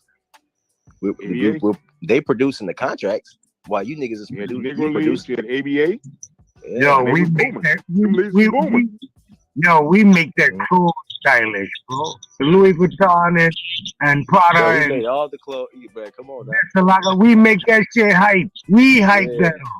Yeah, if niggas stop wearing Louis designer and shit, that shit wouldn't be cool no more. You get what I'm saying? Wow. But that's for everything. You know what I'm saying? That's for the Chinese hair stores and the weave and all that shit. We stopped doing all that. Think about it. When we went to wearing white tees, they shut that shit down and started pushing their designer shit. Bro, come on now. Exactly. After they see the Chinaman the only one making money off the white corner at the gas station. Yeah. Shut it down. Before that, the Fruit Balloon, Michael Jordan was their spokesman. But as soon as the Chinaman started putting it in the gas station, they shut that shit down. Mm-hmm. Think on it. As soon as niggas start going on the corner selling socks and shoes and Jordans and let me say this, man. Let me say this, man. The biggest problem with this, even this part of this conversation, is like the people like Michael Jordan. I'm sorry, man. The Jay-Z's, right? The niggas that's used to be the guy for niggas. Meanwhile, they got like a Caucasoid or whatever the system really they hand they back. You know, these niggas puppets like LeBron and Michael Jordan. Man, Michael Jordan, the best thing for them white folks, man. Michael Jordan, the best thing that ever happened to Nike, and it ain't, and none of that shit coming back to us. You know what I mean? Hey, wait. They said they built a shoe around the player. They got a movie coming out. Yeah, they got a movie coming out. Nike. They built the shoe around Air, right? You see, it was coming to Air, him. right? Yeah. You said what? I think the movie called Air. Yep. And you see, they was going to him when he was in high school. He ain't made the high school team till he was a junior. I was always wondering how the fuck they knew he was going to be that great, unless it was some type of man. But think about it, they recruit us out of 8th grade. Definitely, come on now. They don't do that to no pill face. Nah, so hell no. They know who the battery is. That's right. We just gotta know who the battery is. Watch it. Looking at these people, bro. These people are really cool, baby. Yeah. They genetically made these fucking people, dude. They own these people. Yeah, like Michael Jordan. Now you talking about? Yeah, Michael Jordan, LeBron James, Stephen Curry, all of them fuckers. Jay-Z, all of them they make them. That's right. From a baby, genetically, they make them. Put them out on the front screen, and you identify with them the whole time. That's like saying the computer can make the computer maker, man. That I think that's backwards, not it. Huh? You're saying that these people made these people in the lab. That's like saying that the computer made the computer maker. That's backwards. So you say, right? Hold on. So right now you can go on a computer and ask them to you want to design your baby. They can go in, take a genetic code where your baby come out with blue eyes. Where's the blueprint coming from? What did you? They biologically making the blueprint up on Engineered it. GMO. You just call them GMO. They GMO. I'm saying, Genetically modified. what's the prototype that they modeling after?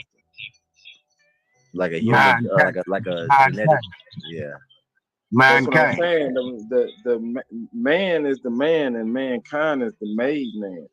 You can't go backwards. You see all what I'm he's saying saying? is, yeah, but all Nadi's saying is that they designing these children or these futuristic. Listen, LeBron is an asset to a system. That's all I think I get. And I don't like. And what Nadi's saying is like that's a theory. You could, you know what I'm saying, that these people that are these great assets for these companies, it would make sense that they're controlled from the beginning. You know what I mean? I think that's all Nadi's saying. Like even I thought he was saying that they made him in the lab and then put yeah, him. he is, that's but, exactly what I said. Yeah, he is saying that. But I'm just saying, to his point, if these guys are going to be assets, you know what I'm saying? That's why they would do something like that, because they already know Jordan's going to be an asset. Right. So even in the movie, they was coming to his mom and she was confused. Like, why are you coming to me about this? Like, why are you coming to my child? Why y'all want him so bad? You see what I'm Just saying? naturally produced. That was the prototype. They could be the found case. a prototype in nature. That could be the case. No. See, they came to Michael Jordan before Michael Jordan knew how to play basketball. That's what I'm saying. But they went to him and his mom was like, hold on. What you mean? Who's to say? Now, hold on, is that a true story or is that fiction for the damn movie now? Is that true? Oh, that really happened. Michael Jordan didn't learn how to play basketball until like yeah. And He ain't even learned then. He couldn't even jump. He ain't make his team till he was like this junior in high school, I think, or senior. Yeah. No, but I'm saying the actual story that is that real true life story that they I don't changed know. to You talking before about that, or that just something they coming added to in the his movie mom. that give flavor to it. No. They actually you don't remember the first pair of Jordans come out the first year he come out? Huh? The City Wings. Yeah, with the wings on it. Yeah, that was his first year out as a rookie coming out on the court. He had his own shoe. But I get what you're saying. I'm not going. No, I get what you're Who gonna invent? Who's gonna invest something like that on a dude that they don't know shit about and only play basketball 2 years? So why didn't they put that money and effort behind a pale face? Why do they have to get a nigga? Cause we the battery, man. We the battery. Hey, no, you see the pale face Michael? That's what I'm saying. Yeah, I was about to say, I ain't never seen a pale face Michael Jordan. That's what I'm saying. So you can't make something that came before you. I mean, again, it's a carbon copy. It's a copy, man. It's a copy. They know how to duplicate and copy things. These yeah, give it some good genetics and shit like that. You know what I mean? Yeah. But that's another theory too. I don't know, like to prove that. Think on it, even LeBron. Don't they make booties? Don't they make fake booties? Don't they make fake breasts? Wow. Have you seen a picture of Jack Johnson when he was in his prime? You telling me he was genetically modified? Okay, so remember back in the day how they used to have them fight each other? You know. All right. So right outside of my island. All right, I'm from St. Thomas. Mm-hmm. We got an island. We got an island right outside our island called Buck Island. That island is known for them genetically modifying kids, breeding them, different breed to different stateside. They've been cloning mice and shit, cloning dogs, cloning monkeys and shit. They've been doing. I think LeBron was cloned. I think they put him together too. Man, Bro, y'all gotta be I ain't lying. kidding me, man. Y'all kidding me. Hold on. All right. Let me ask you a question. Hold on. Go do some hermetic. Go do some hermetic studies. Hermetics to show you they were taking dog heads and putting it on people's bodies. All right, let me ask you a question. Why do you think they increased the caliber of guns? Them guns weren't working. What you mean? Right, they couldn't stop them niggas. Yeah. So they had to get bigger bullets. So why would they create something that they can't stop? No, they didn't get bigger bullet. They got a Gatling. They got a gun that can shoot Gatling gun. Listen, the reason they make bigger bullet is because you buy bigger ballistic vests to bust down that. Man, all the movies. All right, think about Black Adam. They couldn't control him. They was like, well, what if he go against what we want? So we can't have that. But that's the pro and con of that. That's the pro and con. I would never create nothing that come back and destroy me. But it's not. That's how great the mind is. Saying they created versus put it together. You see what I'm saying? Like to create mean there was no niggas before Jordan. But I think what he's saying is like they can take these they can genetically modify something to produce or to alter human organisms, right? Yeah, to alter DNA. And enhance. You see what I'm saying? For the business, for the interest of their business. That's all. And that's what I mean, just to get back on the point of like them coming to Jordan and, you know what I'm saying, him being as great as he was for Nike. It wasn't for him, you know what I'm saying? But that's to say, like, they could, you know what I'm saying? What Nadi's saying is that they were investing in their interest early. You see what I mean? Now that goes back to a laboratory and them producing these or, you know, enhancing these people for the betterment of their company.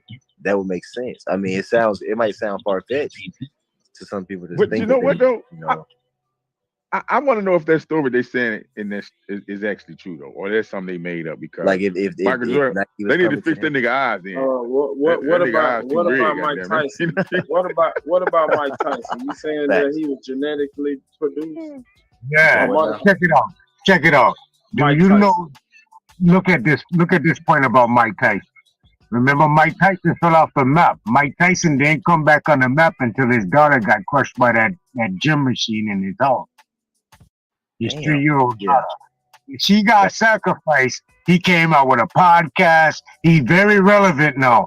Just check out this. I'm talking about 18-year-old youngest world champion ever.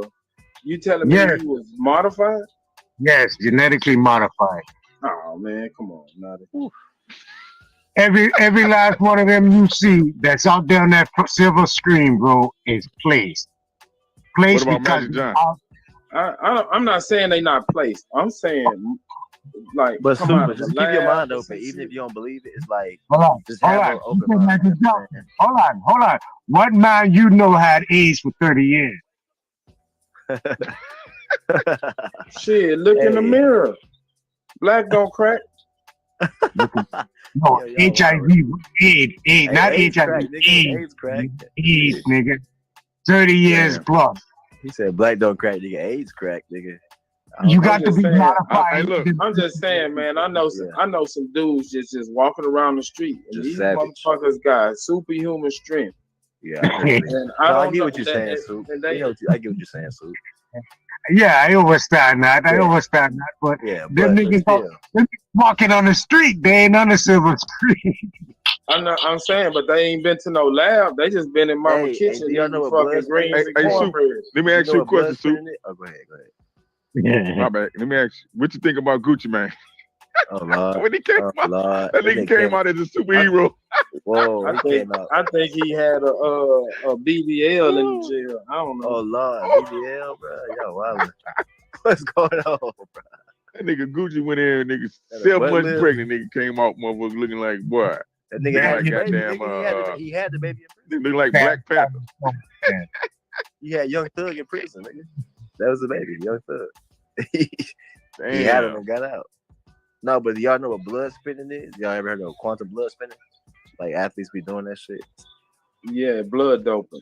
Yeah, they'll spin it. They take their blood out and spin it to get it faster or get pure blood and get their blood like purified, and they'll put it back in their body type shit. Yeah, because It's almost like how they do with the plasma shit at the plasma That's centers, right? called Yeah, blood but they just take the doping. What it plasma out of it. is you Yeah, that's just what putting your Tyson be own. doing that. You putting your own Yeah. red blood cells back in so you can Yeah. move more oxygen around. Yeah, but even that technology to me is like, yo, think about it. And I just be it's a little. We done got deep now talking about people being made in labs, but like, what were the evil? Like, think about the most evil scientists. Maybe we talking about evil scientists. Dr. Monroe. Right. I'm just thinking. My mind is like the most evil thing I can see, or evil genius, is them making people. So I don't put it past them, bro. But go back to Yeah, Adam that's and how Eve, they though, got dude. on the planet. That was we a lab fucking experiment, around. brother. We was No? fucking around and produced this fucking Frankenstein. And what did Frankenstein do? He came back and burned down the town. That's what is happening right now. Yeah. People, Giselle 618 say I showing myself because I see shit different. Hey, forgive me if I. But look at the Adam and Eve story, though. Is that not crap? That's created. That's creating human beings. Yeah. That's lab creation. If you look deeper, the Adam and Eve story. So And you that never was the seen first creation. You never hear Dr. Monroe. You never hear the Muslim or the Islamic Muslim. Yeah. You never, or even the Dr. Monroe's Island. NOI. The NOI even said that they had a guy. Who was it? Abraham? Was it Abraham who was creating people and they had to push him off? It was That's one of what them. that's my point. We created them, so how they gonna come around and create us? That don't make sense. It's a copy. It's a copy. It ain't created. It's like it's a duplicate. Hey, but you It's saying just a create copy. us? Hey, you ain't Michael Jordan. Nigga. Some of these niggas is like divine. Some of these niggas is divine. Yeah, divine happenings. That's all I'm saying. Bro. Now, look. We didn't No, see it ain't, Jesus walk on because water, but we if you see go to Jordan walk in Rutgers, the air. it's some I tell right, you that. nigga. I think It's Jordan a- did some Jesus shit. I ain't gonna lie. Okay. Check this out. All right. Go. Wait. Go to Florida when they recruiting high school students, and Right, them it's a lot boys of down Jordan there like that. catching rabbits. You You telling right. me that Nah, ain't I no agree. superhuman No, I get shit? what you're saying. I got you. Yeah, that's what I was gonna say. I give you a natural man like Scottie Pippen. I give you Scottie Pippen, Yeah. right? But Michael Jordan and Scottie was better than Jordan.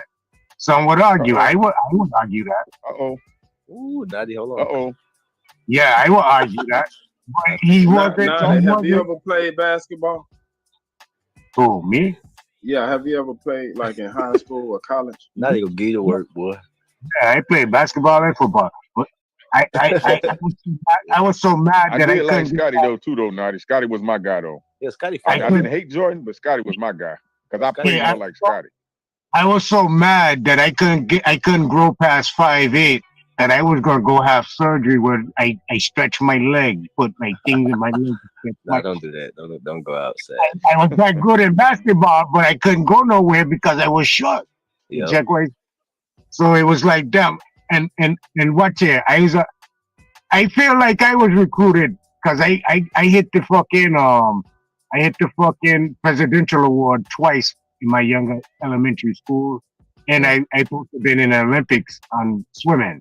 So what you're saying is they made you in the lab, pretty much. I made it a lab, but I didn't cooperate with the program. I malfunctioned. Yeah. But nah, for truth though. Yeah. I mean, I don't know if they made him in the lab. I mean, listen. I just know they can do some great shit, and in business, it would make sense for them to,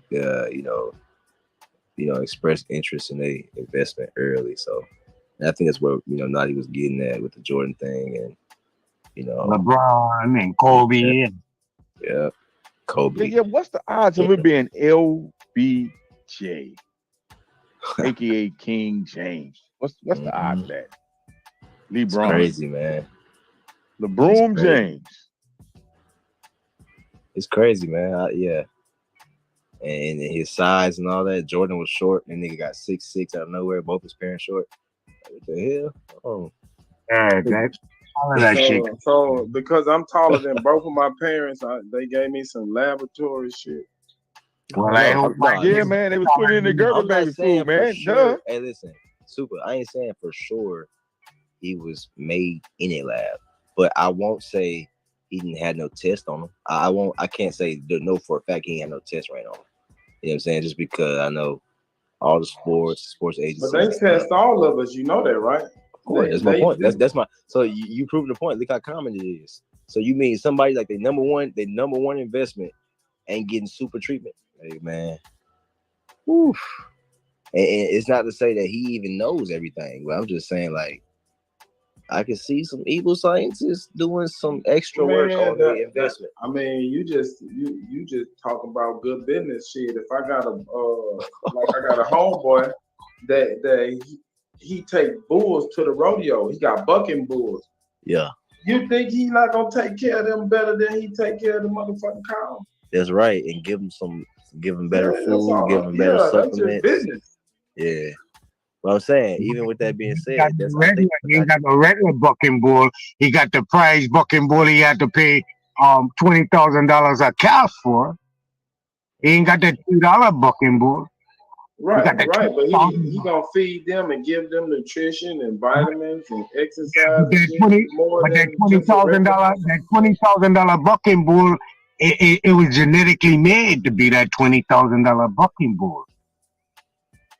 It ain't natural. Yeah, and I just thought about this. Right, they need to vet these parents because I've seen a pattern of whenever you see the greatest of these athletes, their parents be seeming very reserved, calm, and put together. Like it seemed like they was prepared for the success. That's why the daddies ain't there. When you see the, you see what I'm saying? The NBA draft, it ain't no daddies. There's a mama. Almost like selective breeding, right? Like if I. But you know what though? It be fathers there. They just don't want them in the picture though. Type shit. It be fathers around. Yeah. There be a lot of fathers around. Yeah, I just mean like if I got a lot of bullies, I got two good bullies, right? I'm a so you think that a young, Aboriginal man raised by another Aboriginal man is gonna go along with the college system? They don't work. No, but you know what? When we get a certain age, we do break loose from our parents, no matter what we was taught. Like what niggas sell out, like Naughty was saying earlier. Yeah, people break away from that money. Yeah, but you can have break away for the opportunities. Yeah. If your old man is around and he instilling certain shit in, you telling me a coach gonna come along and break what your old man put in you? Yeah. No. Did you see Tyson? He ain't gonna break, but he gonna tell you go get that bag though. He gonna tell you get that bag. A lot of these guys are raised by their coach, bro. Not only that. Okay, so as me being a good father, as much as I can be in my child life every day, my child still look at that rap video like that's the truth. and I'm not the truth, bro. That bag and them chains and that Maserati, that's the truth. What I saying and what I doing is simple. It's like bummy shit. Yeah. So when they got an opportunity to break off and be a man, they're gonna do it, bro. You ain't hear what Brown Wolf said? Shit, the whole time he in the house, they put in rules and boo boo boo boo. But shit, he broke off and did his own thing, and now he bringing back the bacon, and they humble now. They like, oh shit, yeah. But he ain't Tracy McGrady, right? He got to do his own shit. Yeah. Well, yeah. Tracy McGrady, for example, right? He came out of high school, right? Straight out of high school. He got a deal. He got a deal with Adidas straight out of high school. Yeah. And his father was in his life. So yeah, I mean, it depends on the circle. Yeah. And he ain't His become father was Michael there. Jordan. You see that? Nah, he ain't become Michael Jordan, but He he ain't was become no he was Kobe. bad though. Better than Michael He was a Jordan. bad motherfucker though. Better than Michael Jordan. Damn, Naughty Tracy was better than Mike. Man, they made a movie behind T. Grady, remember? Yeah, T-Mac that nigga though. I ain't gonna lie, he crazy. Listen, it was the next one that was good too. Naughty, I don't think nobody in the planet better than Michael Jordan in basketball. Shit. The only I reason think you that see nigga- Michael, I don't know about that. they hyped him up, bro. They hyped him up. They Hell no, that nigga was a freak, bro. I don't even think he was human. And Mike got hyped up. Now we ain't gonna take away his talent, but he was that hyped nigga was up though. doing shit no basketball player can do. I don't care. Nah, he was- Man, Michael Jordan got bumped by a lot of dudes in Listen. high school at these pickup games that he used to go around. Michael Jordan has done stuff on the court I ain't never seen no other being do. So I understand what and you're everything saying, that but they've there's some done, he's brothers done on that. the I ain't street gonna lie, that bumped that man. yeah, it's some brothers Well- on the street run circles around here. I don't know. Hey. But theoretically, yeah. Theoretically, for sure. No, not theoretically. Hey, Wolf. I ain't seen it. I'm saying y'all seen it. I agree to you to a certain extent, but Julius Erving, Dr. J, did what yeah. Michael Jordan did before he did. You right. I mean, he That's didn't who do it Mike- in the that's who Mike same looked up fashion to, and though. style. That's who Mike but looked he up did. to. Yeah. All right. Yeah, so yeah, you know. Yeah, Dr. I'm just J, still baby. saying though. I still think Mike the greatest. all Yeah, that boy, John Morant. John Morant, what? That boy fired him on, ain't no one Great. touching. He is fire. He's fire. But I don't know, man. Jordan said. What? Ain't no one touching. I mean, Jordan Jordan the that deal, GOAT, man. We man. ain't on He the Jordan's greatest of all that deal, time. man. He did his damn thing, but Six championships out of 7, and he led those teams himself. I'm sorry, man. He got 6 out of 7 championships. No, I'm sorry, 6 out of 6. No, he's 6-0. Yeah, Okay. he didn't lose. And my He bad. didn't He lose never no saw finals game when he 7. went. All right, he get it prop. He get it prop. He get it prop. But Yeah, still, he John never saw Morant. game 7. My man's won every championship in the 6th game. Never went to a game 7. And that's All on right, his- all right, yeah. all right. Allen Iverson was better than Jordan.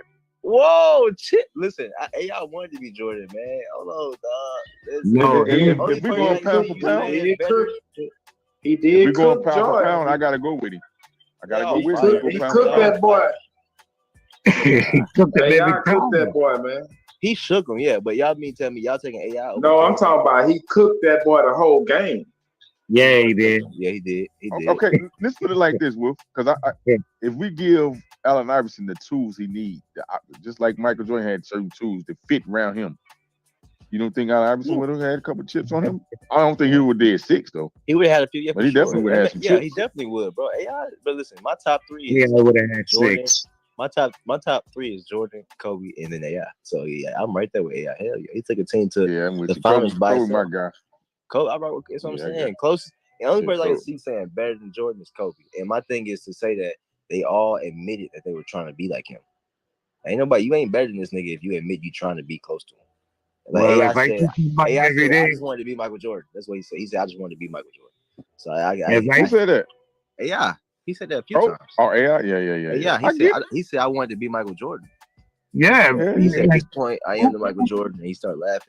who don't want to be the man in the commercial, the man in a shoe I name want to after? be like my. Yeah, who But I don't want will say, in us? not to cut you, Naughty, but I will say, Yeah. let me see. The classes came out of Allen Iverson, maybe the 2000 classes. They all wanted to be like Ivo. That's right. I gotta say it. That's right. From top to bottom. Yeah, everybody knows some Iverson though. He Ain't changed, none the game. That's right. And he was real about it. He was real, man. With that crossover, he did change the game. And he was short. He wasn't that tall as stigma that they Yeah, had around. short. That's the crazy part. But it really was his swag, man. The tattoos. Yeah, cornrows. Yeah, they tattoos, changed the lead and they made him start wearing suits after AI. Baggy pants. Yeah. And then in prison for 5 years. If he wasn't killing on the court, none of that shit would matter. He had to produce. That's right. Yeah. But I think Mike was made out to be the number one guy, man. I feel like they just put everything into him, and that was a number one guy for their corporation. Same way LeBron is now. You know what I'm saying? Same way for football, it's like Tom Brady right now. I don't know. I don't know what that's about, but it definitely was a great mark too. I agree with you, man, because you listen to some of the real players that really talked and played against him, like Isaiah Thomas and stuff. They tell you, man, Mike they could contain Mike. They will let him get 50, but y'all ain't finna win. Listen, everybody wasn't dunking. He got Everybody wasn't dunking. Everybody ain't dunking on Mutombo and Hakeem Olajuwon. Jordan was dunking on all these niggas. Yeah. I don't know. Y'all gotta go back and watch. Jordan was dunking on everybody. See these niggas. He got one dunk on Olajuwon, bro. One dunk. Bro, hold on. Nah, stop. I think he got one on Olajuwon spotted like 6 to them. He dunked on everybody. He dunked on everybody. Patrick Ewing. Man, Olajuwon spotted like 6 of them. He dunked on everybody. He's 6'6". He only got one dunk on the Dream. He only got one dunk on the Dream. Bro, he got dunked on all the big men though. One dunk on the Dream, the only one. Hey man, I love Olajuwon, but hey man, you can't beat that American spirit, man. Man, look, Jordan, yeah, man. I feel like he was just bred to be that. I feel like, I shout out to Olajuwon. I rock with Olajuwon too, man. Even Ewing, you know what I'm saying? Patrick Ewing. But I think that man was just made to be the one, you know what I'm saying? Just for the corporation. Whether he was made, like, you know what I mean, from the beginning or something, I don't know. But I do know they put that battery in his back and they put their funds into his development, you know what I'm saying? And he went to college. He went to college. He didn't skip college. He went to North Carolina. Yeah, I think he definitely was a special talent, man. A rare special talent at his skill level, where it advanced. You know, because even James Worthy said that, hey, shit, we knew he was something. He said, was the Dean? What was the coach name? Phil Jackson. North Carolina coach Dean Smith. Oh, Dean Smith. He held him back. Yeah, he was like, but even James Worthy said, yeah, that young boy was that thing. Yeah. You know what I'm saying? Yeah. He just went and leached in college. So look at Kobe. Kobe, he practiced to get that skill. He what? Say it again. He practiced. Yeah, he practiced. Studied. Jordan Studied. practiced like that. Jordan didn't practice like that. No, Jordan practiced. What you mean? But he didn't practice like that. Listen, Jordan out. Nah, it's like Kobe, but still, he still practiced. Jordan come out the box at a high school looking like a 12-year veteran. Yeah, his style, his swag. Yeah, that's why he's saying that technical just don't. I don't know. Is one in a million. Yeah, he was in college doing NBA shit type shit. Yeah, that's impossible, bro. He said impossible. Yeah, ain't nobody got that kind of skill level. LeBron, hey, that nigga LeBron though. LeBron, you think LeBron made in the lab? You think LeBron natural? I think he made in the lab. Yeah, he lab. LeBron, I say LeBron have a better chance Impossible of being burger made in the lab than we get Pops a burger. He said LeBron, old man, was in the NBA. Jelly Bean. Jelly Bean Bryant, yeah. Yeah, David Bean. NBA, so they could have for the Lakers. bred that motherfucker. What's the name? David Bean or something? Jelly Bean. Man, all them people is the same people, children, and I think them what's them boys' name? Them three brothers. I think they was made in the lab. Balls. The balls. The balls. His daddy said the shit. He's like, I picked my wife so I can produce these boys. Yeah. And that's why she fucked up today. She couldn't take it, bro. The shit they put in there fucked her up. Wow. No, check this out. I have a nephew that won a bowl game this year. Starting safety. Starting safety. He saved the game. He brought this team all the way back. 12-0, 13-0, something like that. all the way for 4 years. This man's still contesting to be on the NFL draft. He done gone cut. See, a natural or regular man, they're not gonna give it to you like that, bro. You have to be picked. So they didn't. They asked him to be a Mason in college, right? He denied them. He didn't get the opportunity to go to the NFL. Now, ever since the man were in high school and junior high, he been winning nothing but football games for when the people coming on giving him interview after interview, newspaper interview, news camera interview, right? Sports interview, all the way in college, interview. The man fucking writing letters to be part of the draft and that fuck. It didn't make sense to me, bro. I could swear this man was gonna be the top dog. But now I see today he applying and asking, begging permission to join the draft. Fuck that. I like fuck that, bro. Fuck them people. Yeah. You trying to get that check though. Yeah, he trying. You gotta get down. If you don't get down, you ain't gonna get no check. He trying to feed his family.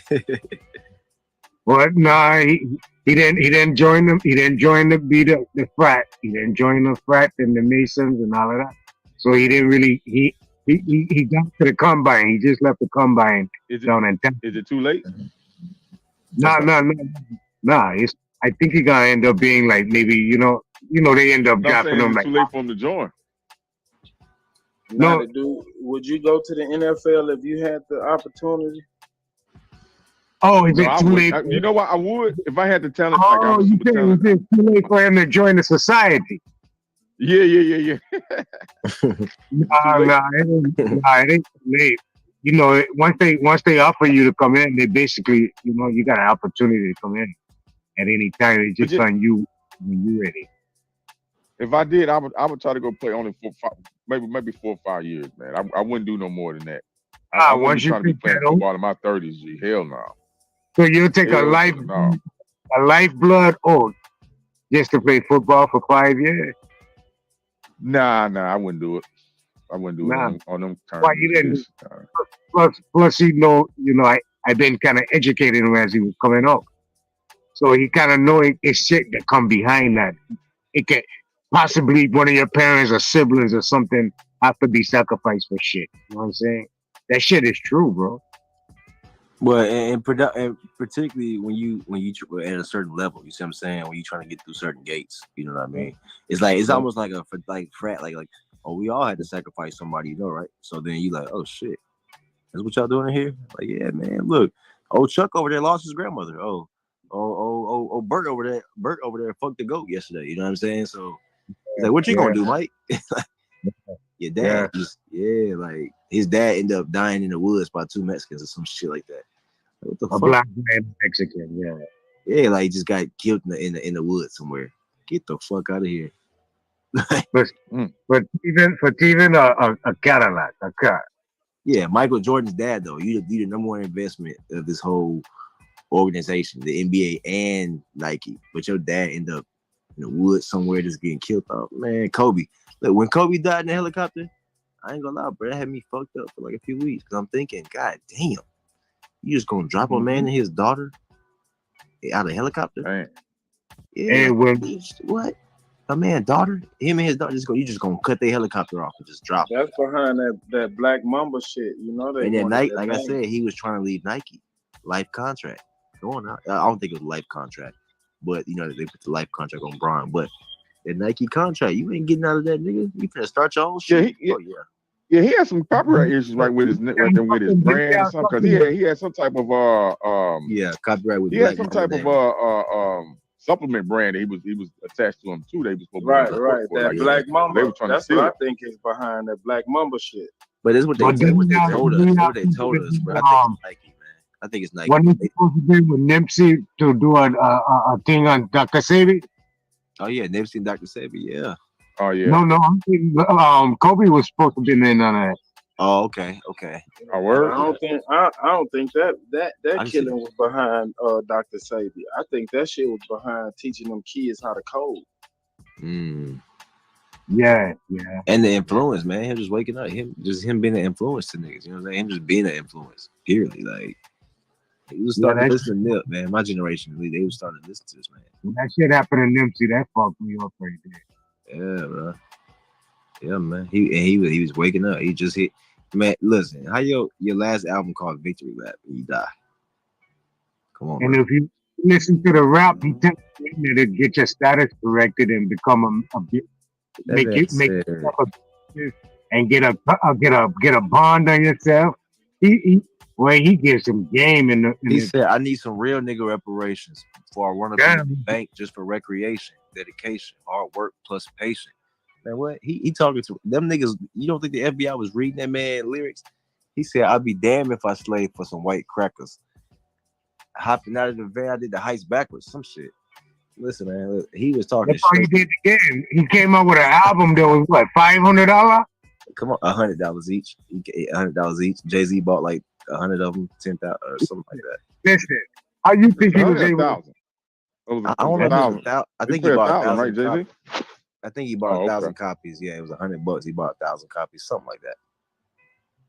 But yeah, The man all in his rap, he tell you, yo, do it like this. and but listen, no, more important, he talking to them folks, bro. He was talking to them. He ain't rapping to kids. He rapping to them folks. He said, "I need some real nigga reparations before I run up in your bank just for recreation." You don't think they wrote that down? Like, oh, he said he's gonna run up in our bank. He needs reparations. Oh, hold on, come on, bro. That nigga said. But then they say the day before he got, he was supposed to be meeting with what? Who was supposed to be meeting with? And police. Oh, well. The police, huh? Who? The police. And who else? And who else was involved with that? The commissioner and the land development office, because they was looking to make that area into a subway station. I think the LAPD was involved because he was trying to do something with them. But who else was involved? Who else name was doing that? That was supposed to be at that meeting. Farrakhan. Oh shit! Who? Farrakhan. Wasn't Farrakhan? Hove did. Oh, Jay-Z. Hove did. Hove did. Hey. Hove did. Hey. The nigga that bought 1,000 of his copies, right? Get the fuck out of here. When I seen that shit, I said, "Oh, so Jay-Z just buying all this shit," and then Nipsey ended up dying. Did. Yeah, you gotta watch Hove, man. I don't rock with that nigga, man. Hey, yo, man, what the fuck y'all niggas talking about, man? We just did, man. Around, man. I just woke up, man, went to the bathroom. This shit was still on, man. I heard Naughty talking that crazy shit. I said, man, what the fuck? Let me come through, man. That's right up the alley right there. Nah, Naughty say they made them. They made them. Hey, one, what you think? They making these niggas, man. I mean, look, man. LeBron James is LeBron James was a star before he got to the NBA. Just think about that. Like, and they was already promoting him to be the next Jordan. Yeah. And they was already. But he wasn't. He wasn't the best in that class, though, right? Huh? Say that again. He wasn't the best. He wasn't the best in that class. It was the cat Harden was best. But he was talented though. I mean, LeBron James is flying all up and down the fucking court. But I wanted to say one thing about what he was saying about Magic, though, right? Look, I got a video on my channel, right? And it's an anonymous person who was talking about Magic Johnson. Said Magic Johnson took a contract, right, from the pharmaceutical company. They gave him $100 million. They first went to Sugar Ray Leonard. Sugar Ray Leonard turned it down. Magic Johnson took it for $100 million. It was basically to promote that what's the AIDS drug? The first one that came out, it was the chemotherapy drug. What's the shit that was killing everybody? The shit that kill all your cells in your body. Oh my God! Y'all a specific drug? I don't. No, it's a specific drug. It's a specific AIDS drug. It was a chemotherapy drug that they was given to Nancy Reagan, and Ronald Reagan took it off the market, and the nigga Fauci put it back on them. AZT. Look, AZT. Look, that's the name of it. AZT. Fauci put it back on the market in 86. They knew that chemotherapy drug killed 100% of your cells. That's what was killing people. The AZT was killing people. And then boom, Magic Johnson take that contract. Next thing you know, he come up with AIDS. Next thing you know, you see his face on every bus stop. You know how the bus stops be having little hats and shit. Look, pull up beside you. Promoting the AZT, promoting that drug. That drug is what killed. They said that drug killed more than 100 million people worldwide, bro. Wait, so he was promoting a drug before he got AZT. No, he was from. No. What I'm saying is, so bag up. So bag up a little bit to add some context to that, because what you just said, promoted. What year did he? Was it 94, 95? What year was that he ended up stepping away from the league when they say he contracted it? That was in 90. That was after Jordan and them beat him. That was so that was like 92, 93. Okay, no, now follow me. No, it was early 90. 91. But remember 92, right? Because he played. Yeah, 91. Okay. 91. Remember, okay. They Let me ask you this question. Go ahead. Who also died off the same so-called AIDS within that same time period? Who? Eazy-E.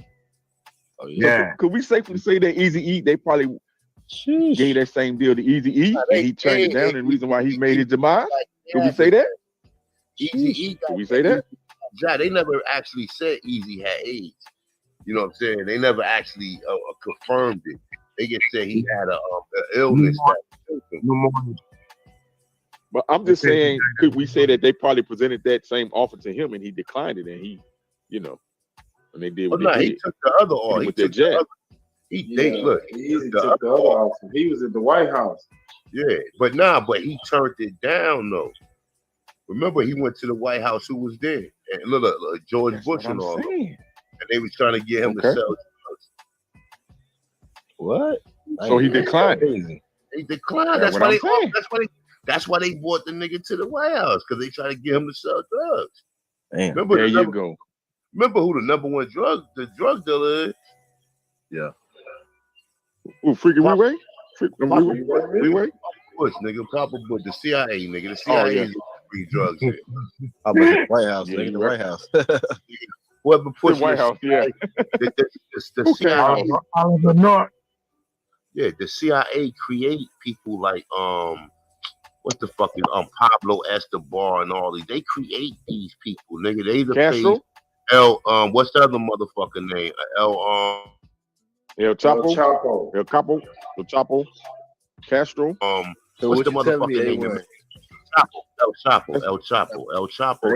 So basically, they taking meetings at the White House type shit. Like, is that? Well, no, that was at that time. Anytime you see Bush is involved in so much shit, bro. Pedophilia, heroin, MK Ultra. Remember, the nigga who tried to kill Ronald Reagan was George Bush's neighbor. Yeah. It was Bush. The nigga who shot Ronald. Remember, and George Bush was Ronald Reagan vice president. Dirty game, boy. At the same time, but I say one more thing. I'm gonna land my plane, right? Well, what he was saying about like how they alter. I mean, I can go with that.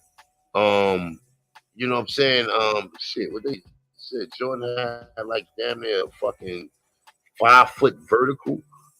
You know what I'm saying? Which is unusual to have a vertical of that height. Like, but I mean, it's definitely a lot of shit that take place, man. That these people be having these agendas, man. These dudes, they'll do anything to push money, man, to get that money or to get that, you know what I'm saying, to get that type of, because the companies want the clout too from us buying into a lot of people. The influence, yeah. Exposure. It's Tiger Woods created. It's Tiger Woods created player. Oh yeah, him too. Look. I'll say one more thing about Tiger Woods, right? Look, check it out, right? Look. You know, what's the fuck is his name? What's Jack the Jack Nicklaus. No, not oh, Bob Hope. Look, Bob Hope was Tiger Woods' handler. Tiger Woods' father, Bob Hope, was a fucking agent, nigga. Bob Hope was a spy. They used Yeah. to send Bob Hope into Jerry country. Lewis too. Jerry Lewis. Yeah, Jerry Lewis too. But Bob Hope in particular, right? They used to send him like with the military, and then he'd be just like a comedian, but he was a fucking spy. You understand what I'm saying? Bob Hope was a wicked dude, bro. Like real talk. They had him out there like he was just a comedian. Nah, Bob Hope was a motherfucking spy, nigga. And he was Tiger Woods' handler. If you go back and look, Tiger Woods was on his show.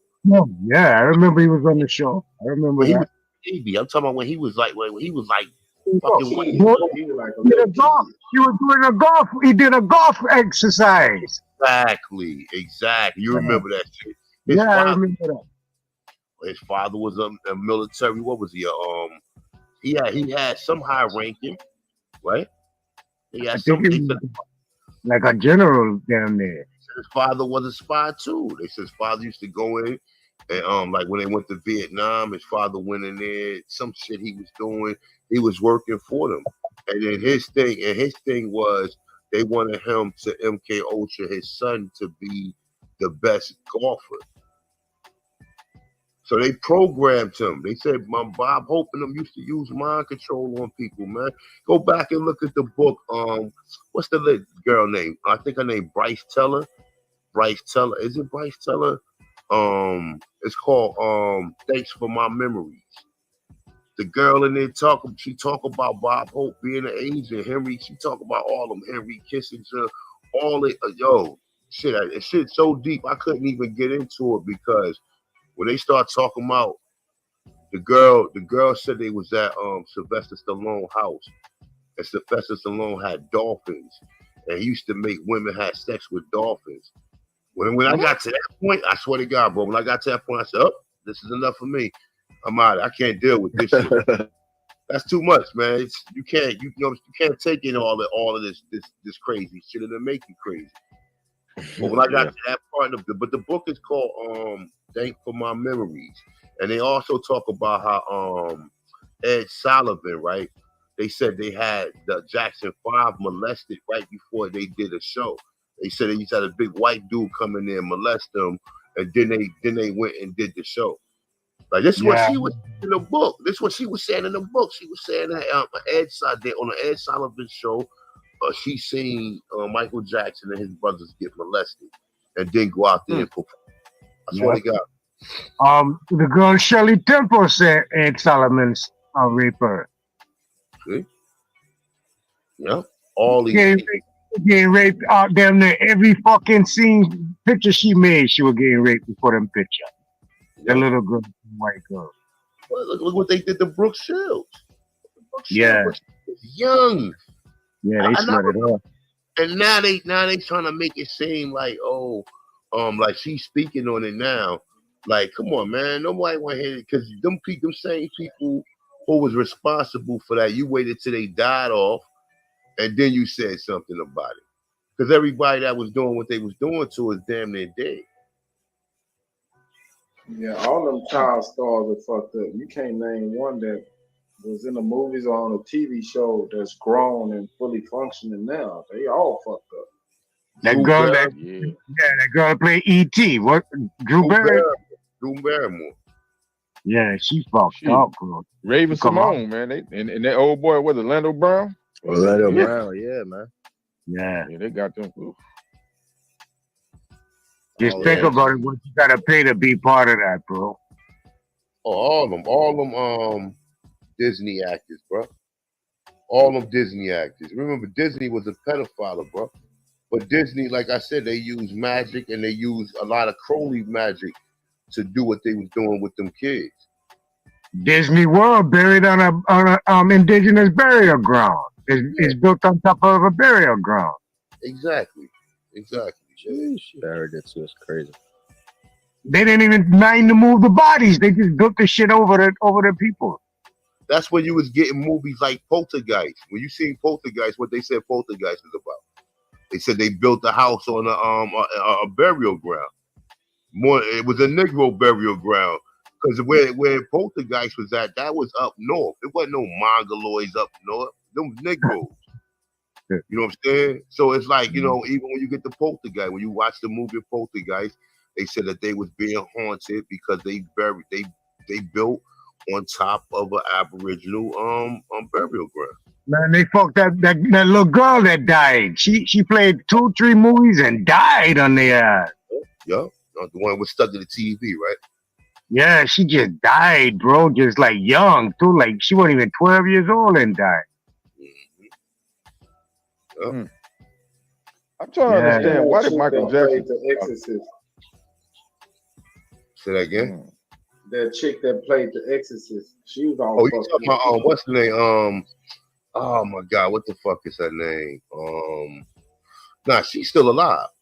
I know, but she all fucked up. Her yeah. mind ain't right for doing that movie. Yeah, oh yeah, man. That was a wicked ass movie. Nigga. Like, yo, man, that shit scared the fuck out of me when I was a kid. That was the only movie I was Hey, scared that of. bitch turned around and then she went up top to the ceiling there. I was like, holy fuck. What kind of I love Jesus. I love Jesus. I love Jesus. He started saying I love Jesus. Hey, look, hey, Naughty, watch that shit in the house with all the lights out by yourself. Look, even as an adult, it's funny and Right. shit, man. Your daughter was watching. I can't even watch that shit as an adult. I'm not. Look, I can't get through it, but some of the scenes, like me and my daughter was watching my daughter clown. She was laughing her ass off and shit. Like when she was throwing up and when she was talking. Remember, she was talking through the priest when his mother just died. It's like he was like, why you do this to me or some shit? And he was looking at her like, yeah, that shit. That was one of them, bro. They got a new movie. Go ahead. My bad.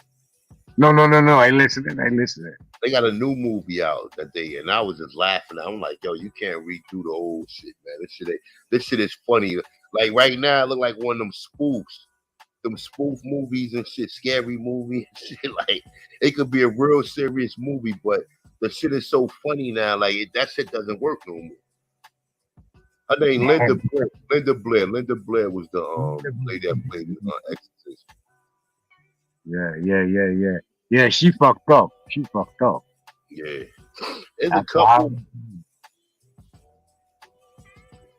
There's a couple movies that they put out there that was on some lower self shit or whatever. But yeah, what you were saying, that's some good shit though. I like to hear that type of shit. Especially talking about what they be doing, like these experiments. And you talk about Yakub. Yakub is Jacob. Yeah. They put Jacob. Yeah, Yakub. Yeah. That's the NOI talk about that, right? That's where Yakub was German. The German. You know who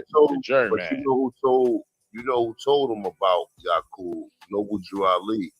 Right now, you know where Yakub was supposed to be at, right? Ireland, eh? No. Africa. The Brazilian island. Nigga, the Yucatan Peninsula, Yucatan Peninsula. Oh. The Yucatan. Yucatan. The Yucatan is where they said all them experiments was being done. They try to tell you it was the island of Patmos, but no, it was on the Yucatan Peninsula. Well, they said the island of Patmos is where Matthew wrote the Revelation, the book of Revelation. Yeah. But all that shit, came from America. They ain't do nothing but bastardize it and then just put them as the so-called special people. They did a remix single on us and took a bunch of for the people who do buy into it 100%. You know what I'm saying? I don't buy into none of that shit. I buy into it enough for I can apply what's applicable, and the stuff that's not applicable, I ain't trying to figure it out. I asked the L for the guidance. You know what I'm saying? But at the end of the day, like, man, what can we trust, bro? All this shit, everything ain't nothing but a what the fuck they call everything ain't nothing but an illusion, man. It's only what you can prove. You know what I'm saying? Up into the, only what you can prove. Everything is a fucking illusion, man. Let me ask y'all, why y'all think Michael, out of all the faces and images you could choose, why did he choose a European white woman? What you talking about? They ain't want a nigga face to have all that power. People used to touch his clothes and pass the fuck out.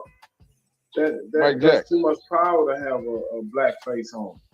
You know why? Because they never want none of that money to be what's the name? It never inherited wealth.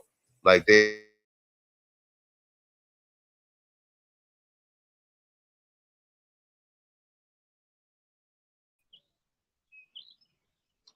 Peace, peace, peace. Hey man, shout out to everybody, man. That was Untamed at Night, y'all. Aborigines Untamed at Night, man. Appreciate you guys tapped in, man. Y'all was tapped in all night, man. Salute to y'all. Salute to all American Aborigines, man. We about to transition over to big Aboriginal power, man. I want to say salute to y'all, man. Definitely appreciate you guys, man. Supporting the Untamed at Night, man. So we're gonna be having those throwbacks, man. And y'all never know. Y'all know sometimes we do some overnights, man. So it's gonna be Untamed at Night, man. Untamed information, man. We're gonna be digging in the crates. So salute to y'all, man. Appreciate you guys, man. Let's get a song before we get up out of here, man. So we're gonna get a song going. Two. We're gonna get over the baths, man. 1 second, chat. I want to hear.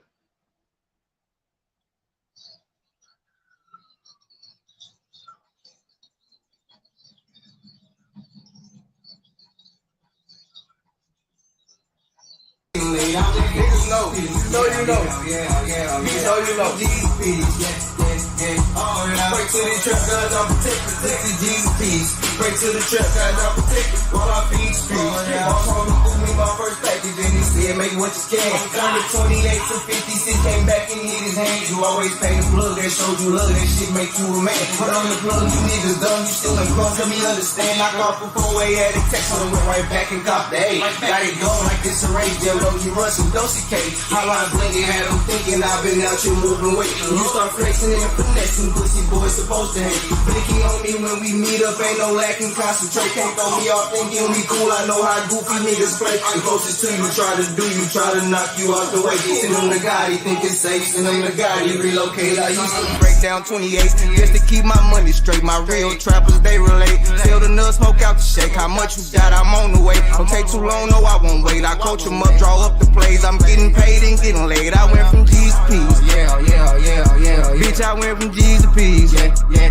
Oh, yeah. Pray to the trap guys, I'm protected. With the G's to P's. Pray to the trap guys, I'm protected. While I feed the streets.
get along with bitches. I'm affiliates with gangsters. I don't conversate with snitches. Only move with the fam. We congregate for business. Only thing we got in common is to concentrate on riches. If somebody said we done it, we confiscate the witness. Made $100,000 working out at Planet Fitness. Blackballed in my city for keeping it the trillest. Broke the hater world record, gon' put them in the Guinness. If you're real, then you're fake. If you're fake, then you the realest. They done turn the game around, so now they celebrate the snitches. Yeah, I ride around with that Drake, cause these niggas is vicious. They'll clean a nigga house and they won't even do the dishes. See, these bitches act like niggas, and niggas act like bitches. All these bitches ready to fight, these niggas scared and toting switches. Trying to imitate these rappers that's living so fictitious. Disrespecting dead people in their songs and making disses. I don't get along with niggas, I get along with bitches. I'm affiliates with gangsters, I don't conversate with snitches. Only move with the fam, we congregate for business. Only thing we got in common is to concentrate on riches. If somebody said we done it, we confiscate the witness. Made $100,000 working out at Planet Fitness. Blackballed in my city for keeping it the trillest. Broke the hater world record, gon' put them in the Guinness. I can only be me, let God be my witness. Did some shit when I was young, I had to ask him for forgiveness. Been betrayed by my family, had friends who turned snitches. I have yet to met a woman who didn't love to burn bridges. Did some time when I was younger, but I ain't get no visits. I was looking for the love, where is that? I must have missed it. I ain't going back and forth, cause I ain't playing tennis. I've been flossing since a young nigga, so I ain't paying dentist. Use the kitchen like a lab, but I ain't playing chemist. Taught to get it till it's done, I ain't never saying finish. So whatever's been diminished will always be replenished. Really got it out the mud, everything I do authentic. I don't get along with niggas, I get along with bitches. I'm affiliates with gangsters, I don't conversate with snitches. Only move with the fam, we congregate for business. Only thing we got in common is to concentrate on riches. If somebody said we done it, we confiscate the witness. Made $100,000 working out at Planet Fitness. Blackballed in my city for keeping it the trillest. Broke the hater world record, gon' put them in the Guinness. I'm just saying though.